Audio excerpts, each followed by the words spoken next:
એમાં શ્રી લેખકાર વલ્લભજી ઉપરથી 2, 4, 6, 8 અને 10મી લીટીમાં યદ્વા કરીને એને સમજાવ્યું છે અર્થ. યદ્વા યાવંતો વેદાઃ પુષ્ટિ મર્યાદા ભેદેન દ્વિવિધા અપી તેષામ સર્વેષામેવ પારગઃ મુખ્યાર્થાભિજ્ઞ મર્યાદા વેદાના મુખ્યો અર્થ સાકાર પ્રતિપાદનમ આનંદો બ્રહ્મણો રૂપમ ય એસો અંતરાદિત્ય મહાનારાયણ ઉપનિષદ ઇત્યાદિ રૂપ. હવે એમાં વલ્લભજી કહે છે કે વેદની અંદર 2 પ્રકારની શ્રુતિ છે. યાવંતો વેદા પુષ્ટિ મર્યાદા ભેદેન દ્વિધા આપી, એટલે વેદની અંદર 2 પ્રકારની શ્રુતિઓ છે, એક મર્યાદા શ્રુતિ અને એક પુષ્ટિ શ્રુતિ. અને પહેલાં આપણે એક વખત જોયું હતું ને કે ભાઈ વેદની અંદર 2 પ્રકારની શ્રુતિ છે, એક પુષ્ટિ શ્રુતિ ને એક મર્યાદા શ્રુતિ છે. હવે એમાં સમજો, એમાં શ્રી વલ્લભજી સમજાવે છે કે ભાઈ મર્યાદા શ્રુતિ બ્રહ્મનું કઈ રીતે વર્ણન કરે છે અને પુષ્ટિ શ્રુતિ બ્રહ્મનું કઈ રીતે વર્ણન કરે છે. તો વેદની અંદર 2 પ્રકારની શ્રુતિ છે, મર્યાદા શ્રુતિ એક અને એક પુષ્ટિ શ્રુતિ. એ બંને શ્રુતિનો અર્થ શ્રી મહાપ્રભુજી જાણે છે, કારણ કે આ વેદ પારગ છે. શ્રી મહાપ્રભુજી 2 શ્રુતિઓના રહસ્યને જાણે છે. તેસામ સર્વેસામ એવ પારગ. શ્રી મહાપ્રભુજી આ 2 શ્રુતિઓને, મર્યાદા શ્રુતિ અને પુષ્ટિ શ્રુતિનું રહસ્યને જાણવામાં આ પારગ છે. મુખ્યાર્થાભિજ્ઞ.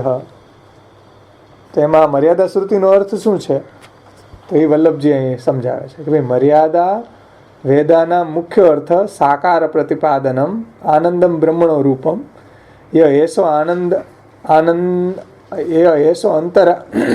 અંતરાદિત્ય હે. આ મહાનારાયણ ઉપનિષદનું અહીંયા કોટેશન આપ્યું છે ઇત્યાદિ રૂપ. એટલે મર્યાદા માર્ગી શ્રુતિનો મુખ્ય અર્થ એ છે કે આનંદ બ્રહ્મણો રૂપ, એટલે બ્રહ્મ આનંદ રૂપ છે અને એ બધાની અંદર બિરાજીને નિયમન કરે છે. આદિત્ય એટલે સૂર્યની અંદર બિરાજીને નિયમન કરે, પૃથ્વીમાં બિરાજીને નિયમન કરે, બધાનો કંટ્રોલર એમ. તો મર્યાદા શ્રુતિ કઈ રીતે બ્રહ્મનું વર્ણન કરે છે તો કે બ્રહ્મ આનંદ રૂપ છે, બ્રહ્મ બધાની અંદર બિરાજીને નિયમન કરે છે, આ સૃષ્ટિના ઉત્પત્તિ સ્થિતિ અને લયના કારણરૂપ છે બ્રહ્મ. આ બધાની એટલે આ બ્રહ્મ છે એ બધાની આત્મા છે, બધાની ભીતર રહીને કંટ્રોલ કરે છે. તો એ મર્યાદા શ્રુતિ બ્રહ્મનું આ રીતે વર્ણન કરે છે. અને એવું જ્ઞાન પ્રાપ્ત થાય તો મુક્તિ પ્રાપ્ત થાય છે. મર્યાદા શ્રુતિ બ્રહ્મનું કઈ રીતે વર્ણન કરે છે? આનંદમ બ્રહ્મણો રૂપમ, બ્રહ્મ આનંદ રૂપ છે.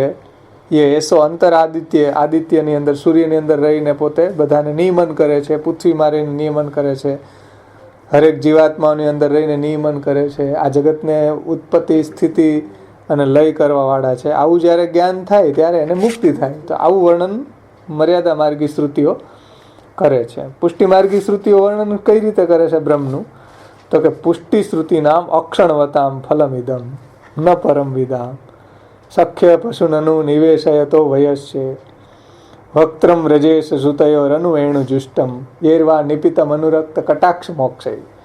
એટલે ભગવાનનું સ્વરૂપ જે છે વેણુ ગીતનો શ્લોક છે, 18મો અધ્યાય 7મો શ્લોક. આ પુષ્ટિ માર્ગી શ્રુતિઓ જે વર્ણન કરે છે જો ગોપીજનો, એ પુષ્ટિ શ્રુતિઓ બ્રહ્મના સ્વરૂપને કઈ રીતે વર્ણવે છે તો કે અક્ષણવતામ ફલમિદમ ન પરમ વિદામ. આંખોવાળા માટે તો આ જ ફલ છે. આ જ ફલ છે એટલે ભગવાનનું સ્વરૂપ જ ફલ છે. સમજો ધ્યાનથી. પુષ્ટિ માર્ગી શ્રુતિઓ બ્રહ્મને કઈ રીતે વર્ણવે છે અને મર્યાદા માર્ગી શ્રુતિઓ બ્રહ્મનું કઈ રીતે વર્ણન કરે છે. તો પુષ્ટિ શ્રુતિ નામ અક્ષણવતામ ફલમિદમ ભાગવત પુરાણ 10.18.7 ઇત્યત્ર નિરૂપિતમ. પુષ્ટિ માર્ગી શ્રુતિઓ બ્રહ્મને આ રીતે વર્ણવે છે કે આંખોવાળા માટે તો આ ભગવાન શ્રી કૃષ્ણ જ ફલ છે, બીજું અમે કંઈ જાણતા નથી. તેન સાકાર સ્થાપનમ સર્વવેદ સિદ્ધમ ઇતિ નિરૂપિતમ. એટલે આના દ્વારા સાકાર બ્રહ્મ છે એ સાકાર છે એ વાત સિદ્ધ થાય છે. કારણ કે અક્ષણવતામ ફલમિદમ કેમ કહી શકાય કે આંખોવાળાને માટે તો આ જ ફલ છે.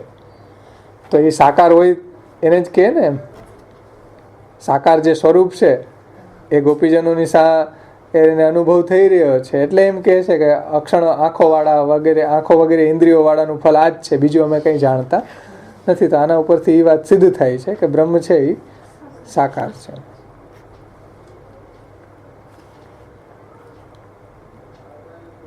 અને આવા જ્ઞાનથી જે ભગવાનના ભજનાનંદ અને સ્વરૂપાનંદની પ્રાપ્તિ થાય છે. મર્યાદા શ્રુતિનું જ્ઞાન થાય કે બ્રહ્મ છે એ આનંદરૂપ છે, બધાની અંદર રહીને કંટ્રોલ કરે છે, નિયમન કરે છે, સૃષ્ટિની ઉત્પત્તિ સ્થિતિ લઈના કારણ છે.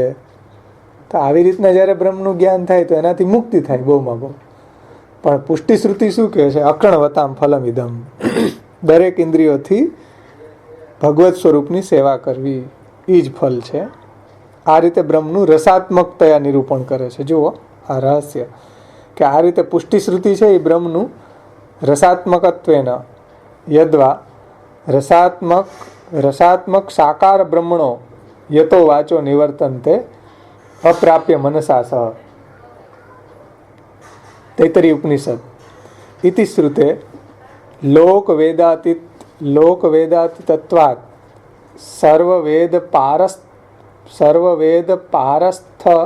પારસ્થત્વમ તદ વાદસ્થાપકઃ તત્પારગ એવ ભવતિ ઇતિ નામદ્વયેન સૂચિતમ. હવે આમાં શ્રી વલ્લભજી કહે છે કે પુષ્ટિ શ્રુતિ બ્રહ્મનું રસાત્મકતયા નિરૂપણ કરે છે. યદ્વા કરીને બીજો અર્થ સમજાવે છે કે બ્રહ્મનું સ્વરૂપ કેવું છે? તો કે રસાત્મક છે. એટલે શ્રુતિમાં આવે રસમ એવાયમ લબ્ધ્વા આનંદી ભવતી, એટલે આજે રસને જે કોઈ લે છે એ પણ આનંદી બની જાય. રસમ એવાયમ લબ્ધ્વા આનંદી ભવતી. તો આ બ્રહ્મ કેવું છે? રસાત્મક છે. અને એવી રીતના પુષ્ટિ શ્રુતિ એનું વર્ણન કરે છે. રસાત્મક બ્રહ્મનું સ્વરૂપ એવું છે, હવે સમજો એમાં કે રસાત્મક બ્રહ્મનું સ્વરૂપ કેવું છે? તો કે રસાત્મક સાકાર બ્રહ્મણો યતો વાચો નિવર્તન. આ રસાત્મક જે સાકાર બ્રહ્મનું સ્વરૂપ છે એમાં તો શ્રુતિઓ એમ કહે છે કે અમે પણ એને વર્ણન કરી શકતા નથી, અમે પણ એને પાર પામી શકતા નથી. એટલે આ રસાત્મક બ્રહ્મનું સ્વરૂપ એવું છે કે યતો વાચો નિવર્તનતે, એટલે મન અને વાણી પણ જ્યાંથી પાછા વળી જાય છે એવું એનું સ્વરૂપ છે. ત્યાંથી મન અને વાણી પણ પાછા વળી જાય છે. આવા સ્વરૂપનું જ્ઞાન બધાને નથી. આ જે રસાત્મક બ્રહ્મનું સ્વરૂપ છે એમાં શ્રુતિઓ એમ કહે છે કે અમારી વાણી અને અમારું મન પણ જ્યાંથી પાછું વળી જાય છે, તો બીજાને ક્યાંથી જ્ઞાન હોય આવા રસાત્મક સ્વરૂપનું જ્ઞાન? શ્રુતિઓ એમ કહે છે કે અમારી વાણી અને મન પાછું વળે છે, તો પછી બીજાને ક્યાંથી એનું જ્ઞાન હોય? કારણ કે બધા લોકો તમે જુઓ તો મુક્તિને જ ફલ માને ને. બધા લોકો મુક્તિને ફલ માને કે આ જન્મ મરણના ચક્રમાંથી છૂટવું, મુક્ત થઈ જવું, એને ફલ માને છે. એટલે જન્મ મરણના ચક્રમાંથી છૂટવું એવું જ્ઞાન છે એ મર્યાદા શ્રુતિનું છે. પરંતુ બ્રહ્મ છે એ રસાત્મક છે, રસો વૈસ છે. એવા રસાત્મક બ્રહ્મનું જ્ઞાન તો વેદ પારગ એવા શ્રી મહાપ્રભુજીને જ છે. સમજો આ રહસ્ય. રસાત્મક બ્રહ્મનું જ્ઞાન છે એ વેદે એમ કહે છે કે યતો વાચો નિવર્તનતે, અમારી મન અને વાણી પણ જ્યાંથી પાછા વળી જાય છે. તો એવું રસાત્મક સ્વરૂપનું જ્ઞાન સંપૂર્ણ રીતે શ્રુતિઓને નથી. કારણ કે યતો વાચો નિવર્તનતે. પણ આવું જ્ઞાન જે છે એ વેદ પારગ શ્રી મહાપ્રભુજીને છે. કારણ કે વેદને પહેલે પાર પહોંચેલા છે આપ શ્રી.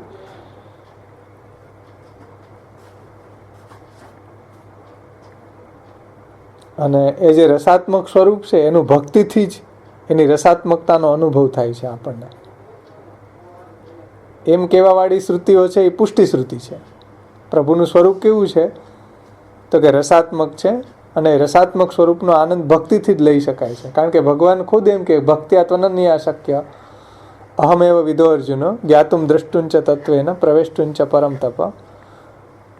હું અનન્ય ભક્તિથી જ પ્રાપ્ત થાઉં છું. તો આવું જે રસાત્મક પ્રભુનું સ્વરૂપ છે એ ભક્તિ લભ્ય છે. બધાને એ લભ્ય નથી થતું. બધાને મર્યાદા માર્ગી શ્રુતિનું જ્ઞાન છે. હવે મૂળ વાત ક્યાં આવી હતી કે ભાઈ પુષ્ટિ શ્રુતિ અને મર્યાદા શ્રુતિ. તો મર્યાદા પુષ્ટિ ભેદેન દ્વિવિધા આપી. શ્રુતિ બે પ્રકારની છે. એક મર્યાદા શ્રુતિ છે, એ બ્રહ્મનું જે વર્ણન કરે છે, આનંદો બ્રહ્મણો રૂપમ ય એસો અંતરાય આદિત્ય વગેરે. અને પુષ્ટિ શ્રુતિ કઈ રીતે વર્ણન કરે છે? અક્ષણવતામ ફલમિદમ. તો આ વાત અહીંયા શ્રી વલ્લભજીએ સમજાવી છે કે ભાઈ શ્રી મહાપ્રભુજીને તો બે શ્રુતિનું જ્ઞાન છે, મર્યાદા શ્રુતિનું અને પુષ્ટિ શ્રુતિનું. બાકી આમ જનરલ મર્યાદા શ્રુતિનું બધાને જ્ઞાન છે, પણ પુષ્ટિ શ્રુતિનું જ્ઞાન બધાને નથી. કારણ કે પ્રભુનું તેમાં રસાત્મક સ્વરૂપનું વર્ણન છે, એ બધાને જ્ઞાન એનું નથી. એ પુષ્ટિ શ્રુતિનું જ્ઞાન શ્રી મહાપ્રભુજીને છે. બધાને મર્યાદા શ્રુતિનું જ્ઞાન છે એટલે એ એમ માને છે કે ભાઈ મોક્ષ છે એ ફલ છે, એટલે મોક્ષનું વર્ણન કરે છે. પરંતુ મોક્ષથી પણ અધિક ભગવાનમાં ભક્તિ છે, ભગવાન શ્રી કૃષ્ણનો ભજનાનંદ લેવો, ભગવાન શ્રી કૃષ્ણનો સ્વરૂપાનંદ લેવો, એની પ્રાપ્તિ થવી, એ ફલ છે એવું જ્ઞાન કોઈને નથી એમ. તો એ વાત આપણા શ્રી મહાપ્રભુજી આપણને બતાવી છે. કારણ કે આપ શ્રી પુષ્ટિ શ્રુતિનું જ્ઞાન આપને છે, વેદ પારગ છે ને, તો એવું જ્ઞાન શ્રી મહાપ્રભુજીને છે. એમાં અહીંયા વલ્લભજી કહે છે કે ભાઈ આવું પુષ્ટિ શ્રુતિનું જ્ઞાન શ્રી મહાપ્રભુજીને જ છે. અને વેદ પણ એ રસાત્મક સ્વરૂપને પાર નથી પામી શકતો, એટલે એમ કહે છે કે યતો વાચો નિવર્તનતે અપ્રાપ્ય મનસા સહ. પરંતુ આચાર્યજી મહાપ્રભુ કેવા છે તો કે વેદ પારગ છે, વેદની પહેલે પાર પહોંચેલા હોવાથી અને વેદના ગૂઢ રહસ્યને જાણવાવાળા હોવાથી આપશ્રીને પુષ્ટિ શ્રુતિનું જ્ઞાન છે. એટલે આપ સાકાર બ્રહ્મવાદનું નિરૂપણ કરે છે અને એ રસાત્મક સ્વરૂપ છે. અતએવ એતદ અન્યસ્ય બ્રહ્માદેરપી તત્ પારંગત્વ અભાવાત. એટલે બ્રહ્માજી જેવા જેના મોઢામાંથી વેદ નીકળ્યા એને નથી. બ્રહ્માજીની આ રસાત્મક સ્વરૂપનું જ્ઞાન એને નથી. એટલે તો એ ભાગવતમાં આવે કે વારંવાર સ્તુતિ કરે, એને કંઈ એવો અધિકાર નથી આપ્યો કે એ હવે ઠાકોરજીને કોઈ વ્રજભક્તોની જેમ નાચ નચાવે. વ્રજભક્તો તો એમ કે ભાઈ માખણ આપીએ તો એક વખત નાચીને બતાવો તો માખણ આપીએ. હવે બ્રહ્માજી કહી શકે ઠાકોરજીને? એટલે એને રસાત્મક સ્વરૂપનું જ્ઞાન બ્રહ્માજી જેવાને પણ નથી. અહીંયા વલ્લભજી એમ કહે છે કે અતએવ એ તદ અન્યસ્ય બ્રહ્માદૈરપી તત્ પારંગત્વ અભાવાદ એક પદમ. એ બ્રહ્માજી જેવા મોટા મોટા દેવોને પણ આવા સ્વરૂપનું જ્ઞાન નથી એમ કે ભગવાન આવા રસાત્મક છે, ભક્તોની સામે આટલા ભોગ્ય બની જાય છે, ભક્તોને વશ થઈ જાય છે, એવું જ્ઞાન બ્રહ્માદિઓને પણ દુર્લભ છે ને. આગળ આવ્યું હતું ને સર્વોત્તમ સ્તોત્ર, એ પુષ્ટિ શ્રુતિઓ બ્રહ્મના સ્વરૂપને આ રીતે વર્ણન કરે છે. એ જ્ઞાન મહાપ્રભુજીને જ છે, કોઈને નથી. મર્યાદા શ્રુતિનું જ્ઞાન છે, બ્રહ્માજીને એ જ્ઞાન છે કે મુક્તિ આપે છે. બ્રહ્મ છે એમાંથી આ જગત પ્રગટ થયું, એમાં સ્થિત છે, એમાં લીન થાય, બધાની અંદર બ્રહ્મ રહીને અંતર્યામી રૂપે કંટ્રોલ કરે છે. સૂર્યમાં છે, સૂર્ય નથી જાણતો. પૃથ્વીમાં છે, પૃથ્વી એને નથી જાણતી. બધા જીવોની અંદર રહીને કંટ્રોલ કરે છે, જળની અંદર રહીને કંટ્રોલ કરે છે. અને આવું જ્ઞાન જ્યારે પ્રાપ્ત થઈ જાય ત્યારે મુક્ત થઈ જાય. તો આવું જ્ઞાન મર્યાદા શ્રુતિનું તો બધાને છે, પણ પુષ્ટિ શ્રુતિ જે રસાત્મક કૃષ્ણ છે, જે ભક્તોને વશ થઈ જાય, ભક્તો પાસે ભોગ્ય બની જાય, ભક્તો નાચવાનું કે તો ભાગવતમાં આવે કે કાષ્ટ પૂતળીની જેમ નાચી અને ભક્તોને પોતાનામાં નિરુદ્ધ કરી દે, એવું જે રસાત્મક કૃષ્ણનું સ્વરૂપ છે, એવું જ્ઞાન તો શ્રી મહાપ્રભુજીને જ છે. એ સાકાર સ્વરૂપ છે અને એને શ્રુતિઓ જ જાણે છે. કઈ પુષ્ટિ શ્રુતિઓ? તો એ પુષ્ટિ શ્રુતિઓ તો ગોપીજનો છે, એટલે એમ કહે છે અક્ષણવતામ ફલમિદમ. ભાગવત 10:18-7 એ ભાઈ આખો વાળા માટે તો આ જ ફલ છે. અક્ષણવતામ ફલમિદમ ન પરમ વિદામ. અમે બીજું કંઈ જાણતા નથી એમ. સખ્ય પશુ નનુ નિવેશય તો વયસ્ય વક્ત્રમ વ્રજેશ શ્રુતે અનુવેણુ જષ્ટમ યેરવા નિપિતમ અનુરક્ત કટાક્ષ મોક્ષમ. કે ભાઈ જેના નેત્રોમાંથી કટાક્ષ છૂટી રહ્યા છે, ગોપ સખાઓની મંડળીની સાથે ગાયો ચરાવવા માટે વનમાં પધારે છે. રંગ અને બલરામ અને કૃષ્ણ ફરતી બાજુ ગોપ સખાઓ છે, વચ્ચે રંગ મંડપમાં જેમ કોઈ નટો શોભે એમ બે શોભી રહ્યા છે. તો આંખોવાળા માટે તો પ્રભુનું આ સ્વરૂપ જ ફલ છે. એમ તો પુષ્ટિ શ્રુતિઓ આ રીતે રસાત્મક સ્વરૂપને જાણે છે. એમાં વલ્લભજી કહે છે. હા, પુષ્ટિ શ્રુતિઓ જે છે એ બ્રહ્મના આવા સ્વરૂપનું વર્ણન કરે છે, રસાત્મક. રસમ એવાયમ લબ્ધ્વા આનંદી ભવતી. રસ એટલે આનંદનું પ્રગટ થવું, એ રસ. રસનું ગુપ્ત રહેવું એનું નામ આનંદ. રસ અને આનંદમાં ડિફરન્સ શું છે? તમે કોઈ માનો કે સ્વાદિષ્ટ વાનગીને જુઓ તો આનંદ આવે, મોઢામાં પાણી આવે, પણ રસ નિષ્પત્તિ ન થાય. રસ નિષ્પત્તિ તો એને ખાય તો થાય એમ. તો હા, તો એની ફીલ કરીએ આપણે, અનુભવ કરીએ ત્યારે આનંદ આવે ને. એમ પ્રભુનું જે રસાત્મક સ્વરૂપનો આનંદ ગોપીજનોએ લીધો છે, એટલે એ રસ નિષ્પત્તિ ત્યાં થઈ છે. વિભાવા અનુભાવો, સંચારી ભાવો, નિષ્પન્ન સ્થાયી ભાવો, રસા. તો એ રસાનુભૂતિ ગોપીજનોને થઈ છે ને. એ જ રસાનુભૂતિ આપણા મહાપ્રભુજી પણ આપણને કરાવવા માગે છે. બીજી એવી ગોપીજનોને થઈ એવી જ આધુનિક પુષ્ટિજીવોને પણ થાય છે. કારણ કે શ્રી મહાપ્રભુજી વેદ પારગ છે, પુષ્ટિ શ્રુતિનું એને સંપૂર્ણ જ્ઞાન છે. એટલે આવા સ્વરૂપનું વર્ણન મહાપ્રભુજી આપણને કરીને સમજાવે છે કે ભાઈ આવા કૃષ્ણ જે તમે જેની સેવા કરો છો, આપણે જે આપણી માથે સૈવ્ય સ્વરૂપ બિરાજે છે, આવું રસાત્મક છે. અને એ રસમ એવાયમ લબ્ધવા આનંદી ભવતી. અને આ રસ જે લે છે એ એવો આનંદી બની જાય છે. એ પણ એવો ભગવદ રસનો આનંદ એને પ્રાપ્ત થાય છે, જે બ્રહ્માજી દેવતાઓને નથી થતો એમ. તો એ શ્રી મહાપ્રભુજીને આપી છે. એ ફલ આપવાની ઓથોરિટી આચાર્યજીને આપી છે.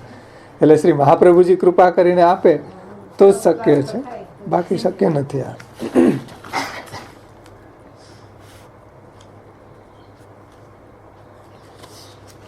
તો આ રીતે બધા ટીકાકારો આપણે અહીંયા લઈ લીધા છે. એટલા લીધા હતા બાવાએ, જે થોડા લીધા હતા. મેં થોડુંક એમાં આગળની અમુક જે કાંઈ સમજાણું મહાપ્રભુજીની કૃપાથી લીધું. બાકી આની બહુ શોર્ટ થોડી ટીકા લીધી હતી, પણ તાત્પર્ય બધાને સમજાઈ ગયું હશે એવી આશા રાખું છું કે સાકાર બ્રહ્મવાદ એક સ્થાપકો અને વેદ પારગ. હવે ભૂલાય નહીં કે ભાઈ વેદ પારગ મહાપ્રભુજી કેવી રીતના વેદ પારગ, વેદના પહેલા છેલ્લા છોર સુધીનું જ્ઞાન જેને છે. અને સંપૂર્ણ વેદ એમ કહે છે કે આવા જે રસાત્મક સ્વરૂપ છે એનું યતો વાચો નિવર્તન, એના સ્વરૂપનું જ્ઞાન તો અમને સંપૂર્ણ નથી, પણ શ્રી મહાપ્રભુજીને છે. કારણ કે આપ વેદને પહેલે પાર પહોંચેલા છે. કારણ કે શ્રુતિઓ રસાત્મક સ્વરૂપને સંપૂર્ણ રીતે નથી જાણી શકતી. કારણ કે સંપૂર્ણ વર્ણન નથી એમાં કરેલું એમ. વેદ છે એ આ રીતે વેદેશ્ચ સર્વે અહમ એવો વેદ્ય છે પ્રભુ, કે વેદથી હું મારું સ્વરૂપ જાણી શકાય. પણ વેદથી કેટલું જાણી શકાય? જેટલું વેદમાં વર્ણન છે એટલું. પણ એટલું જ નથી કૃષ્ણ. એનાથી તો અત્યતિષ્ઠમ દશાંગુલમ ન્યાયથી એનાથી પણ આગળ વધારે છે. એટલે વેદને એમ કેવું પડે કે ન ઇતિ અગ્રહ્યો આત્મા નેતિ યતો વાચો નિવર્તન તે અપ્રાપ્ય મનસાસા. આ નેતિ અમે પણ એને પાર પામી શકતા નથી. અમારી મન અને વાણી કેટલુંક વર્ણન કરીને થાકી જાય, પછી પાછી વળે. ભાઈ હજી આગળ ઘણોય છે, પણ અમે વર્ણન કરી શકતા નથી. એટલે અહીં કીધું યતો વાચો નિવર્તન, એટલે જ્યાંથી મન અને વાણી પાછા વળી જાય. પણ તો ત્યાંથી વેદની મન વાણી પાછી વળી જાય, પણ મહાપ્રભુજીના મન વાણી પાછા વળતા નથી. કારણ કે મહાપ્રભુજીને પુષ્ટિ શ્રુતિનું જ્ઞાન છે, વેદ પારગ છે, વેદની પહેલે પાર પહોંચેલા છે. તો આપણા મહાપ્રભુજી છે એને આવા સાકાર સ્વરૂપનું જ્ઞાન છે. એટલે તો સુબોધનીજીમાં આવા સ્વરૂપનું વર્ણન કરેલું છે. એની લીલાઓનું, એના નામ, એના રૂપ, એના ગુણ, એનું વર્ણન કરેલું છે ને સાકાર. એવું પુષ્ટિ શ્રુતિઓનું જ્ઞાન.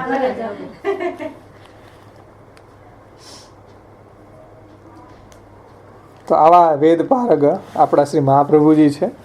અને એ જેટલો વેદના ગુઢ રહસ્ય જાણે છે એટલું બીજું કોઈ જાણતા નથી. કારણ કે નૈયન્યો વાગધીશા શ્રુતિગણ વચસામ ભાવમ આજ્ઞાતુમ ઇષ્ટે યસ્માત સાધુવી સ્વભાવમ પ્રકટયતિ વધુર અગ્રત પત્યુરેવ.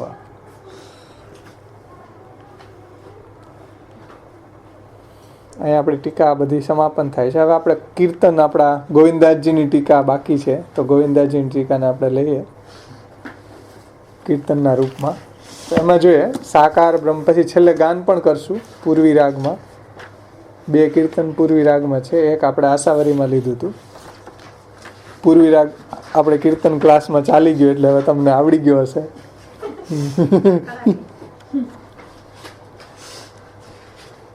તો એમાં જુઓ સાકાર બ્રહ્મવાદ એક સ્થાપક.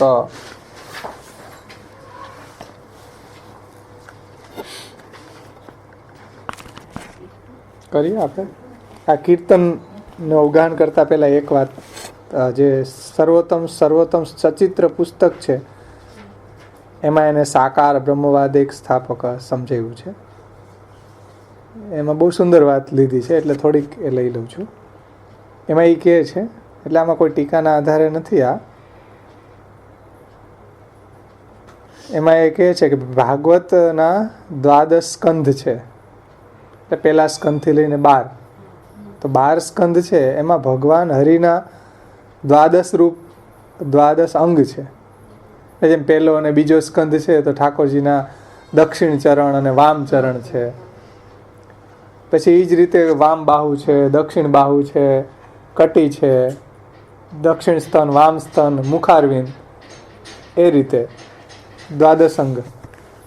અને કૃષ્ણસ્તુ ભગવાન સ્વયં, એમ ભાગવત એમ કહે છે કે એ તે ચાંસ કલા પુંસ કૃષ્ણસ્તુ ભગવાન સ્વયં. બીજા બધા અંશ અને કલા છે, અને પરબ્રહ્મ તો ભગવાન તો શ્રી કૃષ્ણ છે.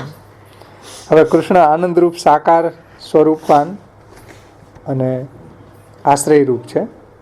પોતાની આનંદમયી લીલાઓ, એટલે જુઓ આનંદમયી લીલાઓ કરે છે. શું? તો કે સર્ગ, વિસર્ગ, સ્થાન, પોષણ, ઉતિ, મન્વંતર, ઈશાનુકથા, નિરોધ, મુક્તિ, આશ્રય. તો આ રીતે સર્ગ વિસર્ગ આદિ રૂપથી ભાગવતમાં આનંદમય બ્રહ્મ રૂપે વર્ણન કરવામાં આવે છે. કેમ કે સ્વયં વ્યાપક, સર્વત્ર સ્થિત, અને જેમાં સમસ્ત બ્રહ્માંડની સ્થિતિ હોય એ બ્રહ્મ સંજ્ઞાથી ઓળખાય છે. અને શ્રી માતૃચરણ શ્રી યશોદાજીને સ્વમુખારવિંદની અંદર સ્વમુખમાં સમસ્ત બ્રહ્માંડના દર્શન કરાવીને આપશ્રીએ એ વાત સિદ્ધ કરી દીધી છે ને, સાકાર. અને અર્જુનજીને પણ વિરાટ સ્વરૂપના દર્શન કરાવીને શ્રી કૃષ્ણ પોતાની પરબ્રહ્મતા વ્યક્ત કરી છે. એટલે પરબ્રહ્મ તું કૃષ્ણ હોય. એવી જ રીતના પરબ્રહ્મ સ્વરૂપના આનંદ માત્ર, કર, પાદ, મુખ, ઉદર આદિ બ્રહ્મનું સાકાર સ્વરૂપ. આ સાકાર સ્વરૂપની લીલાઓ સર્વે પરબ્રહ્મ સ્વરૂપમાં શ્રી મહાપ્રભુજી સિદ્ધ કરી બતાવે છે. એટલે આ બધી લીલા કરવાવાળા કોણ છે? તો કે સાકાર સ્વરૂપ જ છે. અને શાસ્ત્રાર્થ પ્રકરણમાં શ્રી મહાપ્રભુજીએ સમજાવ્યું ને, યથા કૃષ્ણ યશોદા ક્રોડે સ્થિતો અપી સકલ જગદાધારો ભવતી. એટલે યશોદાજીના ખોડામાં બિરાજતા હોવા છતાંય સકલ જગતનો આધાર આપ છે. તો સાકાર સ્વરૂપ છે પ્રભુનું. અને વેદ પારગ જે છે એમાં પછી એને બીજું બધું આપ્યું છે, એમાં આપણે નહીં લઈએ, કારણ કે આપણા જે આખો ઇતિહાસ છે એનાથી થોડુંક અલગ છે એટલા માટે નથી લેતા.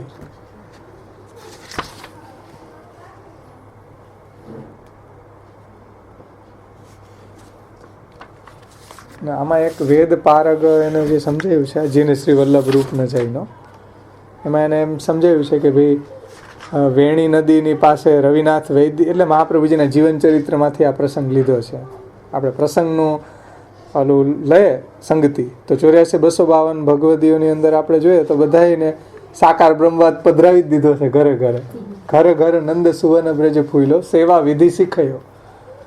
તો ઘરે ઘરે પ્રભુએ, શ્રી મહાપ્રભુએ આપણને સાકાર સ્વરૂપ પધરાવી જ દીધું છે. બધાને એમ નથી કીધું કે જાઓ બધા હવે નિરાકાર બ્રહ્મની ઉપાસના કરો, એવું કીધું નથી. એમ આપણા મહાપ્રભુજી અબ તુમ ઘર મેં જાકે સેવા કરો. તો સેવા કોની થાય? સાકાર સ્વરૂપની થાય એમ. અને પછી વેદ પારગમાં એણે સમજાવ્યું છે કે મહાપ્રભુજીના જીવન ચરિત્રનો પ્રસંગ એ લીધો છે કે વેણી નદીની પાસે રવિનાથ વૈદિકે શ્રી મહાપ્રભુજીની પરીક્ષા માટે એક પદ છોડી, એટલે એક પદ છોડી અને એના પછીનું પદ બોલીને 100 પદો એ રીતે આપસીને પૂછ્યા. તો શ્રી વલ્લભાધીશ રવિનાથ પંડિતના છોડેલા પદો જે છે એ પદોનો વિલોમ, એટલે અવડેથી ગણી શકાય એ રીતે ઉત્તર આપી અને આપની વેદ પરત્વેની પારંગતતા સિદ્ધ કરી બતાવી છે. એટલે એને જે ઉલટેથી એમ અવડેથી ગણી શકાય એ રીતે તો બોલવું મુશ્કેલ છે ને. પણ જો કે આ બાબત પ્રસંગ થયો હશે, પણ એનાથી કંઈ વેદ પારગતા ન આવે, કારણ કે એવું તો તમે પ્રેક્ટિસ કરો તો હજી થઈ જાય. પણ વેદનું ગૂઢ રહસ્ય છે જે સાકાર બ્રહ્મવાદિક સ્થાપકો એ બીજાઓને જ્ઞાન નથી. વેદ ભણી જાય આખો કે અવડેથી બોલી જાય તોય જ્ઞાન ન થાય, એ તો મહાપ્રભુજીને જ છે વેદ પારગ. પણ મહાપ્રભુજીનું મહાત્મ્ય બતાવ્યું છે ત્યાં આ રીતે કે એને એક પદ જે છોડી દીધી એને બોલ્યા હતા, એટલે એની માસ્ટરી હતી ટૂંકમાં. વેદનો તમે પાઠ કરો તો એ રીતે થઈ શકે, વારંવાર એ રીતે પ્રેક્ટિસ કોઈ કરે તો કરી શકે. એમ આપણે ન કરી શકીએ. આપણે માનો સર્વોત્તમ છેલ્લેથી બોલવું હોય આમ તો ન બોલી શકે ને. પહેલેથી આમ લાઈન બોલે, છેલ્લેથી બોલો તમે. ઊંધેથી 10, 9, 8, 7, 5, 4 એમ ન થાય ને. એ બધી 99, 98, 97 એમ બોલી શકશે. હા, તો એ તમે પ્રેક્ટિસ કરો તો થઈ જાય. તો એનો ફાયદો શું? એટલે કહેવાનો અહીંયા તાત્પર્ય એ છે કે ભાઈ વેદની પારકતા એમાં નથી. વેદની પારકતા ગોકુલનાથજી બતાવી છે કે જે વેદનો આર્ધ છે. નૈયન્યો વાગધીશા શ્રુતિગણ વચસા ભાવમ આજ્ઞાતું મિષ્ટે યસ્માત સાધ્વી સ્વભાવમ પ્રકટયતિ વધુર અગ્રતા પત્તિ રહેવા. એમાં એનું તાત્પર્ય છે.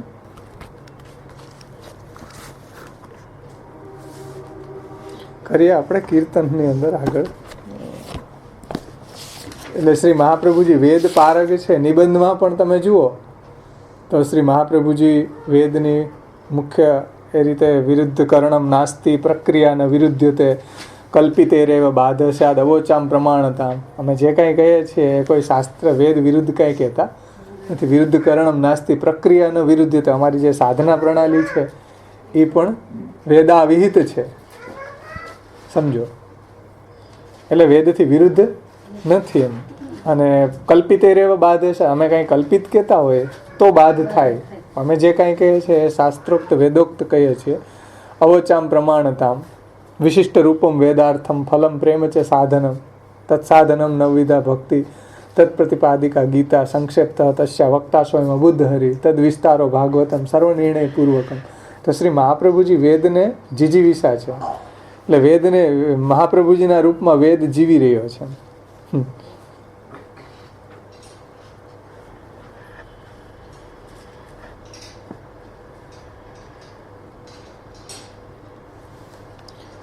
હવે આપણે ગોવિંદાસજીના કીર્તનને જોઈએ તો એમાં તમે જુઓ ગોવિંદાસજીનું કીર્તન.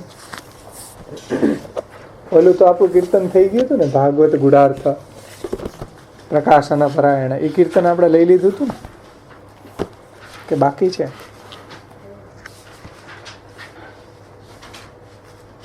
લઈ લીધું હતું. સાકાર બ્રહ્મવાદ એક સ્થાપકો. તો સાકાર બ્રહ્મવાદ એક સ્થાપક પ્રગટ ભય.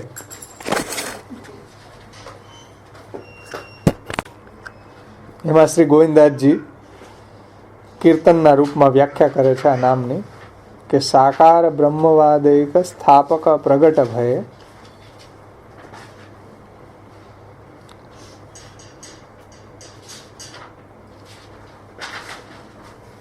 જે ભાગવતનો ગૂઢ અર્થ છે. સાકાર બ્રહ્મવાદ એક સ્થાપક જે ભાગવતનો ગૂઢ અર્થ છે. અને એમાં એક રહસ્ય તમે ખાસ સમજો કે સાકાર બ્રહ્મવાદને આપણે ક્યારે સમજ્યા કહેવાય. એ ગોવિંદાસજી અહીંયા આપણને સમજાવે છે કે ભગવત સેવા અને ભગવત કથાના રૂપમાં. એટલે સાકાર બ્રહ્મવાદની સમજ આપણામાં ખીલે તો તે આપણા ઘરની અંદર આપણે ભગવત સેવા અને ભગવત કથાના રૂપમાં એ જો આપણે કરી રહ્યા છીએ તો આપણે સાકાર બ્રહ્મવાદી છીએ. સાચો સાકાર બ્રહ્મવાદ આપણને સમજાણો, નહીંતર સાચો સાકાર બ્રહ્મવાદ આપણને ન સમજાણો. સાચો સાકાર બ્રહ્મવાદ સમજાણો ક્યારે કહેવાય કે આપણા ઘરની અંદર આપણા તન મન ધનથી આપણું સર્વસ્વનું આપણા પ્રભુને સમર્પણ કરીએ તો સેવા અને કથા આપણા ઘરમાં કરવા લાગી જાય.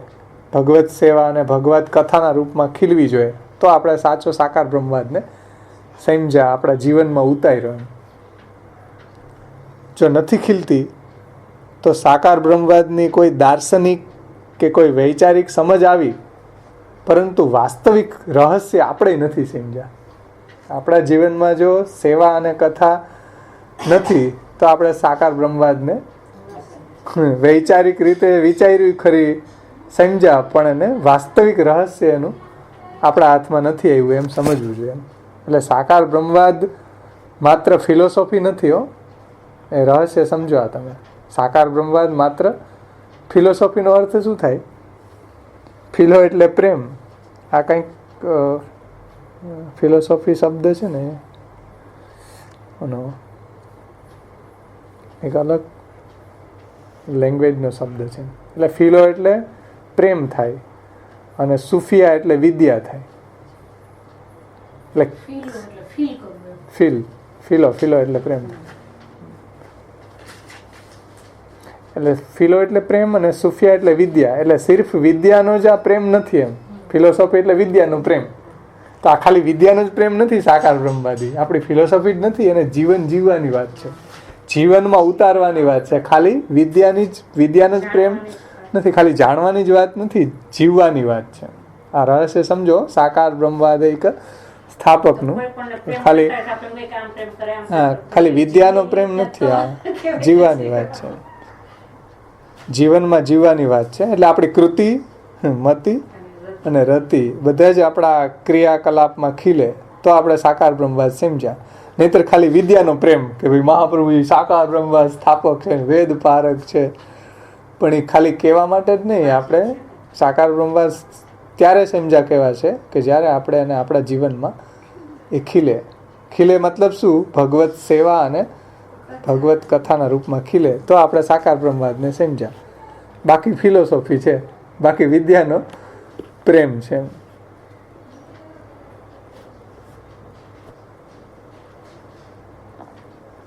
એટલે ગોવિંદદાસજી કહે છે આમાં જુઓ કે સાકાર બ્રહ્મવાદિક સ્થાપક પ્રગટ ભય.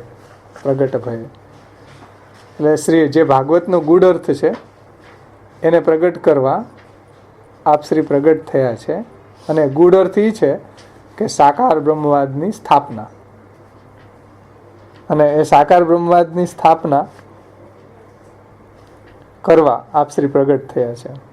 કારણ કે શ્રી મહાપ્રભુજી પહેલાં નિરાકાર બ્રહ્મ બધી જગ્યાએ નિરાકારનો ડંકો વાગતો હતો. બધા માયાવાદીઓનું એટલું બધું વર્ચસ્વ હતું કે એ લોકો વેદના સાચા રહસ્યને જાણતા ન હતા અને વેદનો અવળો અર્થ કરીને નિરાકાર એટલે નિર્ગુણ નિર્ધર્મક એવો બ્રહ્મ છે એમ એને એટલો બધો પ્રચાર હતો કે દૈવીજીવો પાછા દુઃખી હતા. કારણ કે દૈવીજીવોને એમાં સંતોષ નહોતો નિરાકાર બ્રહ્મની અંદર. નિરાકાર બ્રહ્મ પાછો વેદ જે રીતે નિરાકારનું વર્ણન કરે છે એ રીતે તો એ વર્ણન કરતા નથી. નિરાકારનો અર્થ વેદ એમ કરે છે કે એની અંદર પ્રાકૃત આકાર નથી એમ. માયાવાદીઓ વગેરે એમ કહે છે કે નિરાકાર એટલે નિર્ગુણ નિર્ધર્મ, કોઈ ગુણ નથી, કોઈ રૂપ નથી, નિર્ગુણ છે, નિર્ધર્મક છે, નિરાકાર છે. તો એ મહાપ્રભુજીએ તમે વાર્તા પ્રસંગોમાં વાંચજો કે ભાઈ શ્રી વલ્લભાચાર્યજી પ્રગટ થયા, માયાવાદનું નિરાકરણ કરીને સાકાર બ્રહ્મવાદનું સ્થાપન કર્યું છે. એમ કોઈ એને મળે કૃષ્ણદાસ મેઘનને તો એને પૂછે કે ભાઈ આપ કોણ છે, આ મહાપુરુષ કોણ છે? એ તો એમ જ પહેલાં પૂછતા ને તો કે ભાઈ જેને માયાવાદનું ખંડન કરી અને સાકાર બ્રહ્મવાદનું સ્થાપન કરી, ભક્તિ માર્ગનું પ્રવર્તન કર્યું એ શ્રી વલ્લભાચાર્યજી છે. એમ પછી કહેતા કૃષ્ણદાસ મેઘન કે દામોદરદાસ હરસાણીજી.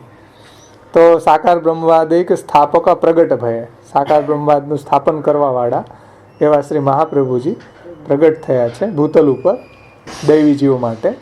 અને સુની શ્રવણની નિજ દૈવી સૃષ્ટિ સબકે દુઃખ દૂર ગયે.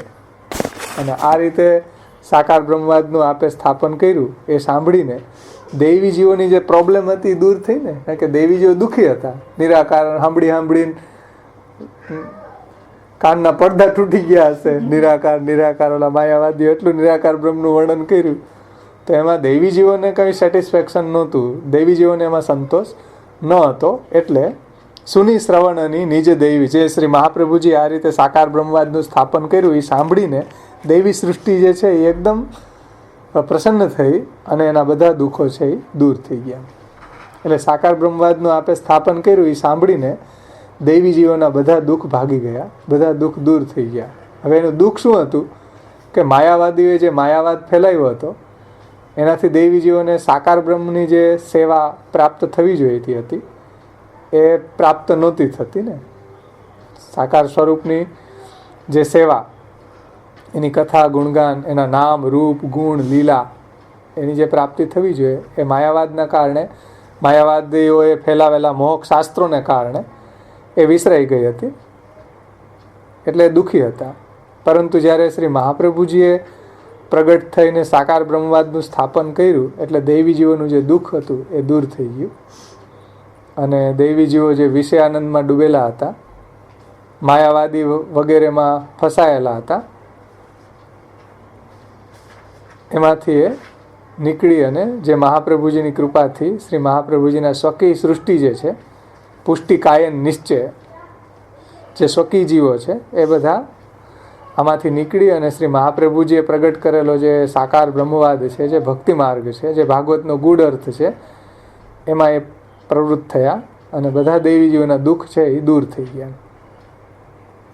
એક તો એ વિષય આનંદમાં ડૂબેલા હતા, એમાં આ માયાવાદ પાછો, જે ગુસાઈજીએ કીધું ને કે નૈહન્યો વાગ અલા શ્રી વલ્ભાષ્ટકના બીજા શ્લોકમાં, નાવીર ભૂયાદ ભવાંશ્ચેદ અધિધરણી તલમ ભૂતનાથો દિતાસન માર્ગ ધનતંદ તુલ્યા નિગમપથ ગતો દેવ સર્ગે પી જાતા. તો માયાવાદી એવો અસન માર્ગ ફેલાયો હતો, એને કારણે દેવી જીવ દુઃખી હતા અને એક આંધળાની જેમ અંધતુલ્ય એ લોકો થઈ ગયા હતા. માર્ગ ધનતંદ તુલ્યા નિગમપથ ગતો દેવ સર્ગે પી જાતા ઘોષાધીશમ તદે મેં કથમપી મનુજા પ્રાપ્નુયુર નૈવ દેવી સૃષ્ટિ વ્યર્થા ચ ભૂયાન નિજ ફલ રહિતા દેવ વૈશ્વાનરેશા. તો આ રીતે દેવી જીવોનું આ દુઃખ હતું. તો એ જ્યારે મહાપ્રભુજી પ્રગટ થયા તો સુની શ્રવણની આ રીતે સાકાર બ્રહ્મવાદનું સ્થાપન કર્યું, એ સાંભળીને દેવી સૃષ્ટિના બધા દુઃખ છે એ દૂર થઈ ગયા. સબ દુઃખ દૂર ગયે હરિવદનાનલ પ્રગટે બિન સબ જગત હું જાત વહ્યો. હરિવદનાનલ એટલે હરિ એટલે ભગવાન કૃષ્ણ પોતે, ભક્તોના દુઃખને હરવાવાળા હરિ, એનું વદનાનલ એટલે મુખારવિંદ શ્રી મહાપ્રભુજી, એ જો પ્રગટ ન થયા હોત તો સબ જગત જાતું વહ્યો, આખું જગત છે એ બધા સંસાર સાગરમાં વહી રહ્યું હતું એમ. એટલે જન્મ મરણના પ્રવાહમાં વહ્યા જતા હતા, વહેતા હતા. હરિવદનાનલ પ્રગટે બીના સબ જગત હું જાત બહ્યો. એટલે હરિના મુખારવિંદ રૂપ જે અગ્નિ છે, વદનાનલ છે, અગ્નિ છે, શ્રી મહાપ્રભુજી છે, અને એ જો પ્રગટ ન થયા હોત તો દેવી સૃષ્ટિ છે એ સંસાર સાગરમાં વહી જતી હતી અને જન્મ મરણના પ્રવાહની અંદર વહી જતી હતી. કારણ કે અહીંયા કીધું ને જગત હું જાત વહ્યો, એટલે જગતનો એક અર્થ થાય દુનિયા, અને એક અર્થ થાય, એક જગતનો અર્થ થાય નિરંતર ચાલતું રહેવું, એટલે નિરંતર વહેતું રહે તે જગત. એક અર્થ જગતનો એવો થાય કે નિરંતર ચાલતું રહે, વહેતું રહે એ જગત. આ જગતની અંદર જે કાંઈ સડભાવ વિકાર છે, એટલે અસ્થિ વર્ધતે જાયતે વિપરિણમતે અપક્ષીયતે અને નશ્યતિ, એવું જે થાય ને બધાનું સડભાવ વિકાર આવે ને, તો આ જગતની અંદર પ્રવાહના બહુ રહસ્ય સમજજો આમાં, કે આ અસ્થિ વર્ધતે જગતની અંદર જે પ્રવાહમાં નામ રૂપ કર્મ વહેતા જ રહે છે. જગતના પ્રવાહની અંદર આ બધા નામ રૂપ કર્મ વહેતા જ રહે છે. પણ હરિવદનાનલ રૂપ શ્રી મહાપ્રભુજી એ પ્રગટ થઈને શું કર્યું તો એ ગોવિંદાસજી બતાવે છે કે આ કાલના પ્રવાહની અંદર જે હર નામ રૂપ કર્મ વહી રહ્યા છે, એ વાત શ્રી મહાપ્રભુજીએ શિક્ષા શ્લોકીમાં બતાવી છે.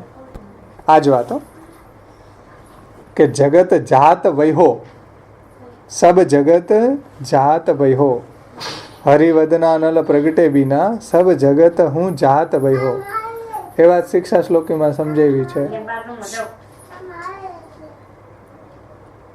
તો શિક્ષા શ્લોકીમાં શ્રી મહાપ્રભુજીએ સમજાવ્યું, યદા બહિર્મુખાયુયમ ભવિષ્યથ કથંચન તદા કાલ પ્રવાહસ્થા દેહ ચિત્તા દયોપિતા સર્વથા ભક્ષયિષ્યંતિ યુષ્માનિતિ મતિર્મમ. તો અહીંયા કાલ પ્રવાહસ્થ સમજો, અહીંયા જાત વહ્યો એટલે કેમાં વહી જાતું? કાલ પ્રવાહસ્થ. જે વાત શિક્ષા શ્લોકીમાં બતાવી ને કે કાલ પ્રવાહસ્થા તદા કાલ પ્રવાહસ્થા દેહ ચિત્તા દયોપ્યુતા સર્વથા ભક્ષયિષ્યંતિ યુષ્માનિતિ મતિર્મમ. તો કાલ પ્રવાહસ્થની અંદર વહી રહ્યા હતા અને શ્રી કૃષ્ણની અંદર નિરુદ્ધ થવું, મહાપ્રભુજીએ પ્રગટ થઈને શું કર્યું? એ જે દેવી સૃષ્ટિ, દેવી જેવો કાલ પ્રવાહમાં જગતમાં વહી રહ્યા હતા, એને કૃષ્ણમાં નિરુદ્ધ કરી દીધા. તો કૃષ્ણમાં નિરુદ્ધ થવું ને કાલ પ્રવાહમાં વહેવું એ બે ઓપોઝિટ વાત છે. કાલ પ્રવાહમાં વહેવું અને કૃષ્ણમાં નિરુદ્ધ થવું, આ બંને ઓપોઝિટ વાત છે. અને આપણે ત્યાં શ્રી કૃષ્ણમાં નિરુદ્ધ છે, એ કાલના પ્રવાહમાં વહેતો નથી. એમ શ્રી મહાપ્રભુજીએ કીધું ને, હરિનાય વિનિર્મુક્તાસ તે મગ્ના ભવસાગર. મગ્ના ભવસાગર મતલબ આ જ, સબ જગત હું જાત ભયો. હરિનાય વિનિર્મુક્તા તે મગ્ના ભવસાગરે એ નિરુદ્ધાસ્તે માત્ર મોદમ આયંતે હરિશા. પણ કૃષ્ણએ જેને જકડી લીધા છે એ તો અહીંયા મોદ પામે છે, એટલે ભગવાનની અંદર નિરુદ્ધ થઈ ગયા છે. એ તો ભગવાનનું સ્વરૂપાનંદને પ્રાપ્ત કરે છે. ત્યાં પણ શ્રી મહાપ્રભુજી બે વાત કરી, હરિનાય વિનિર્મુક્તાસ્તે મગ્ના ભવસાગરે અને એ નિરુદ્ધાસ્તે માત્ર મોદમ આયંતે. તો બે ઓપોઝિટ વાત છે ને. એમ અહીંયા પણ જુઓ કે સબ જગત જાત બહ્યો અને એની સામે કૃષ્ણમાં નિરુદ્ધતા. એ આગળની લીટીમાં બતાવશે. આગળની લીટીમાં કીધું ને કે કરુણા કરી કૃષ્ણ પદ સેવા કલિયુગ મેં શીખે. તો એ આની જ વાત કરી કે ભાઈ શ્રી મહાપ્રભુજીએ આ દેવી જીવોને જે કાલ પ્રવાહમાં તણાઈ જતા હતા એમાંથી એને ભગવાનમાં નિરુદ્ધ કરી દીધા અને કૃષ્ણ સેવા, કૃષ્ણ પદ સેવા કલિયુગ મેં શીખે. આગળ લીટી આવશે ત્યારે આપણે જોશું. પણ અત્યારે અહીંયા ગોવિંદાસજી કહે છે કે હરિવદનાનલ પ્રગટે બીના. જો મહાપ્રભુજી ઠાકોરજીના મુખારવિંદ રૂપ શ્રી મહાપ્રભુજી પ્રગટ ન થયા હોત તો જગત હું જાત બેહો, એટલે જગત બધું કાલ પ્રવાહમાં, દેવી સૃષ્ટિ જે છે, દેવી સૃષ્ટિ રૂપી જગત છે એ કાલ પ્રવાહમાં વહી રહ્યું હતું એમ. અને શ્રી મહાપ્રભુજી એને કૃષ્ણમાં નિરુદ્ધ કરી દીધું. એ દેવી જીવોને જે નિજ સૃષ્ટિ છે, સ્વકીજનો છે, એ બધાને કૃષ્ણમાં નિરુદ્ધ કરી દીધા. અને પછી આગળ કહે છે કે શ્રુતિ સ્મૃતિ સૂત્ર પુરાણન હારદ સુર નર મુનિ ન લહો.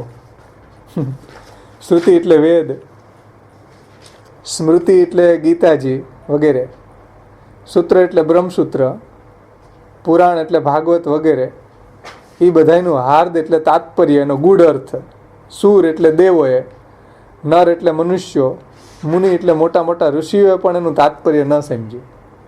સમજો, શ્રુતિ સ્મૃતિ સૂત્ર પુરાણન હારદ, હારદ એટલે એનો હાર્દ ગૂઢાર્થ, સુર નર મુનિ ન લહ્યો. એટલે શ્રુતિ સ્મૃતિ પુરાણનું જે ગૂઢ રહસ્ય હતું, જે તાત્પર્ય હતું, એ સુર નર મુનિ કોઈ એને સમજી શક્યા નહીં. એનું ગૂઢ રહસ્ય શું હતું? સાકાર બ્રહ્મવાદ એક સ્થાપક.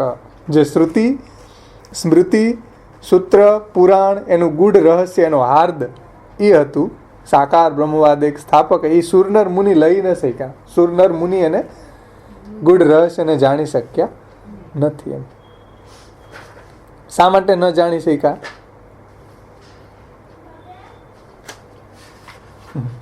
કારણ કે જોલો હરી અપુનપો ન જણાવે તોલો માર્ગ કો સિદ્ધાંત પડે સુને નહીં આવે. એવું એક કીર્તન છે હરજીવનદાસનું, કે જ્યાં સુધી ઠાકોરજી આપણને કૃપા કરીને ન જણાવે ત્યાં સુધી વાંચી જાય ને તો એ સમજમાં ન આવે. જોલો હરી અપુનપો ન જણાવે તોલો માર્ગ કો સિદ્ધાંત પડે સુને સમજ મેં નહીં આવે. કારણ કે જ્યાં સુધી પ્રભુ આપણને કૃપા કરીને જણાવે તો જ જણાય, બાકી તો સુઈનો પણ સમજો નહીં, એવી હાલત છે આપણી.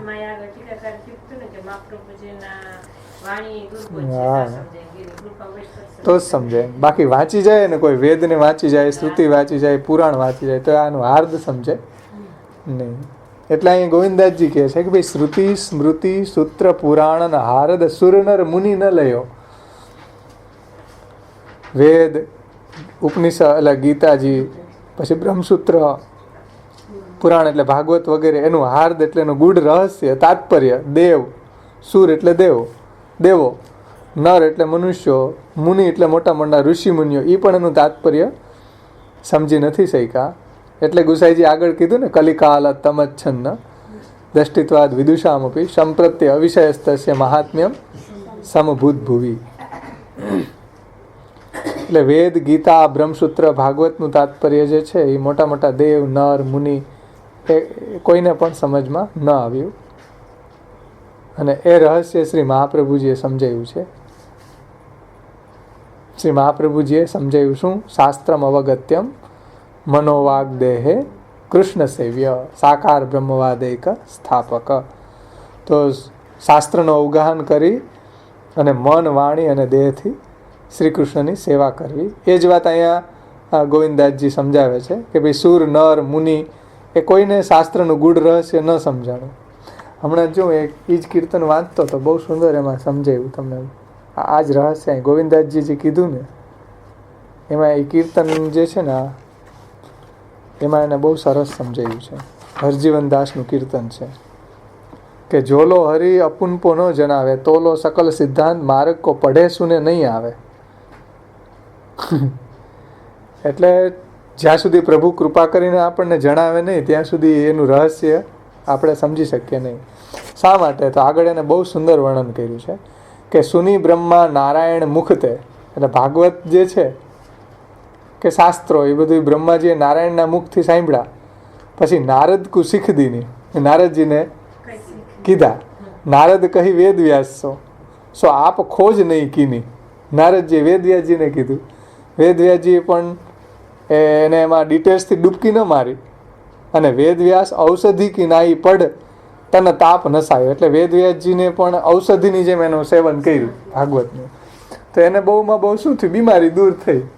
જે એને ટોનિક મળવી જોઈએ ભગવત સ્વરૂપાનંદની, એમાં જે રહસ્ય છે ભગવત સેવા, એ એમાંથી એને સૂઈજી નહીં. એટલે ઔષધિ કી નાઈ એને પઢી વાંચીને તન તાપ નસાયો, દુઃખ દૂર થયું એનું. ખાલી તાતે પડે મુનિ સુખદેવા, વેદવ્યાસજી પાસેથી સુખદેવજીએ સાંભળ્યું. તો સુખદેવા પરીક્ષિત હું જો સુનાએ, યદ્યપિ સુની નૃપ બ્રજકી લીલા, દસમે કહી સુખદેવા, 10મા સ્કંદની અંદર વ્રજની લીલા બધી સંભળાવી, છતાંય તાતે સર્વાત્મ ભાવ ન ઉપજો, તાતે ન કરી હરિસેવા.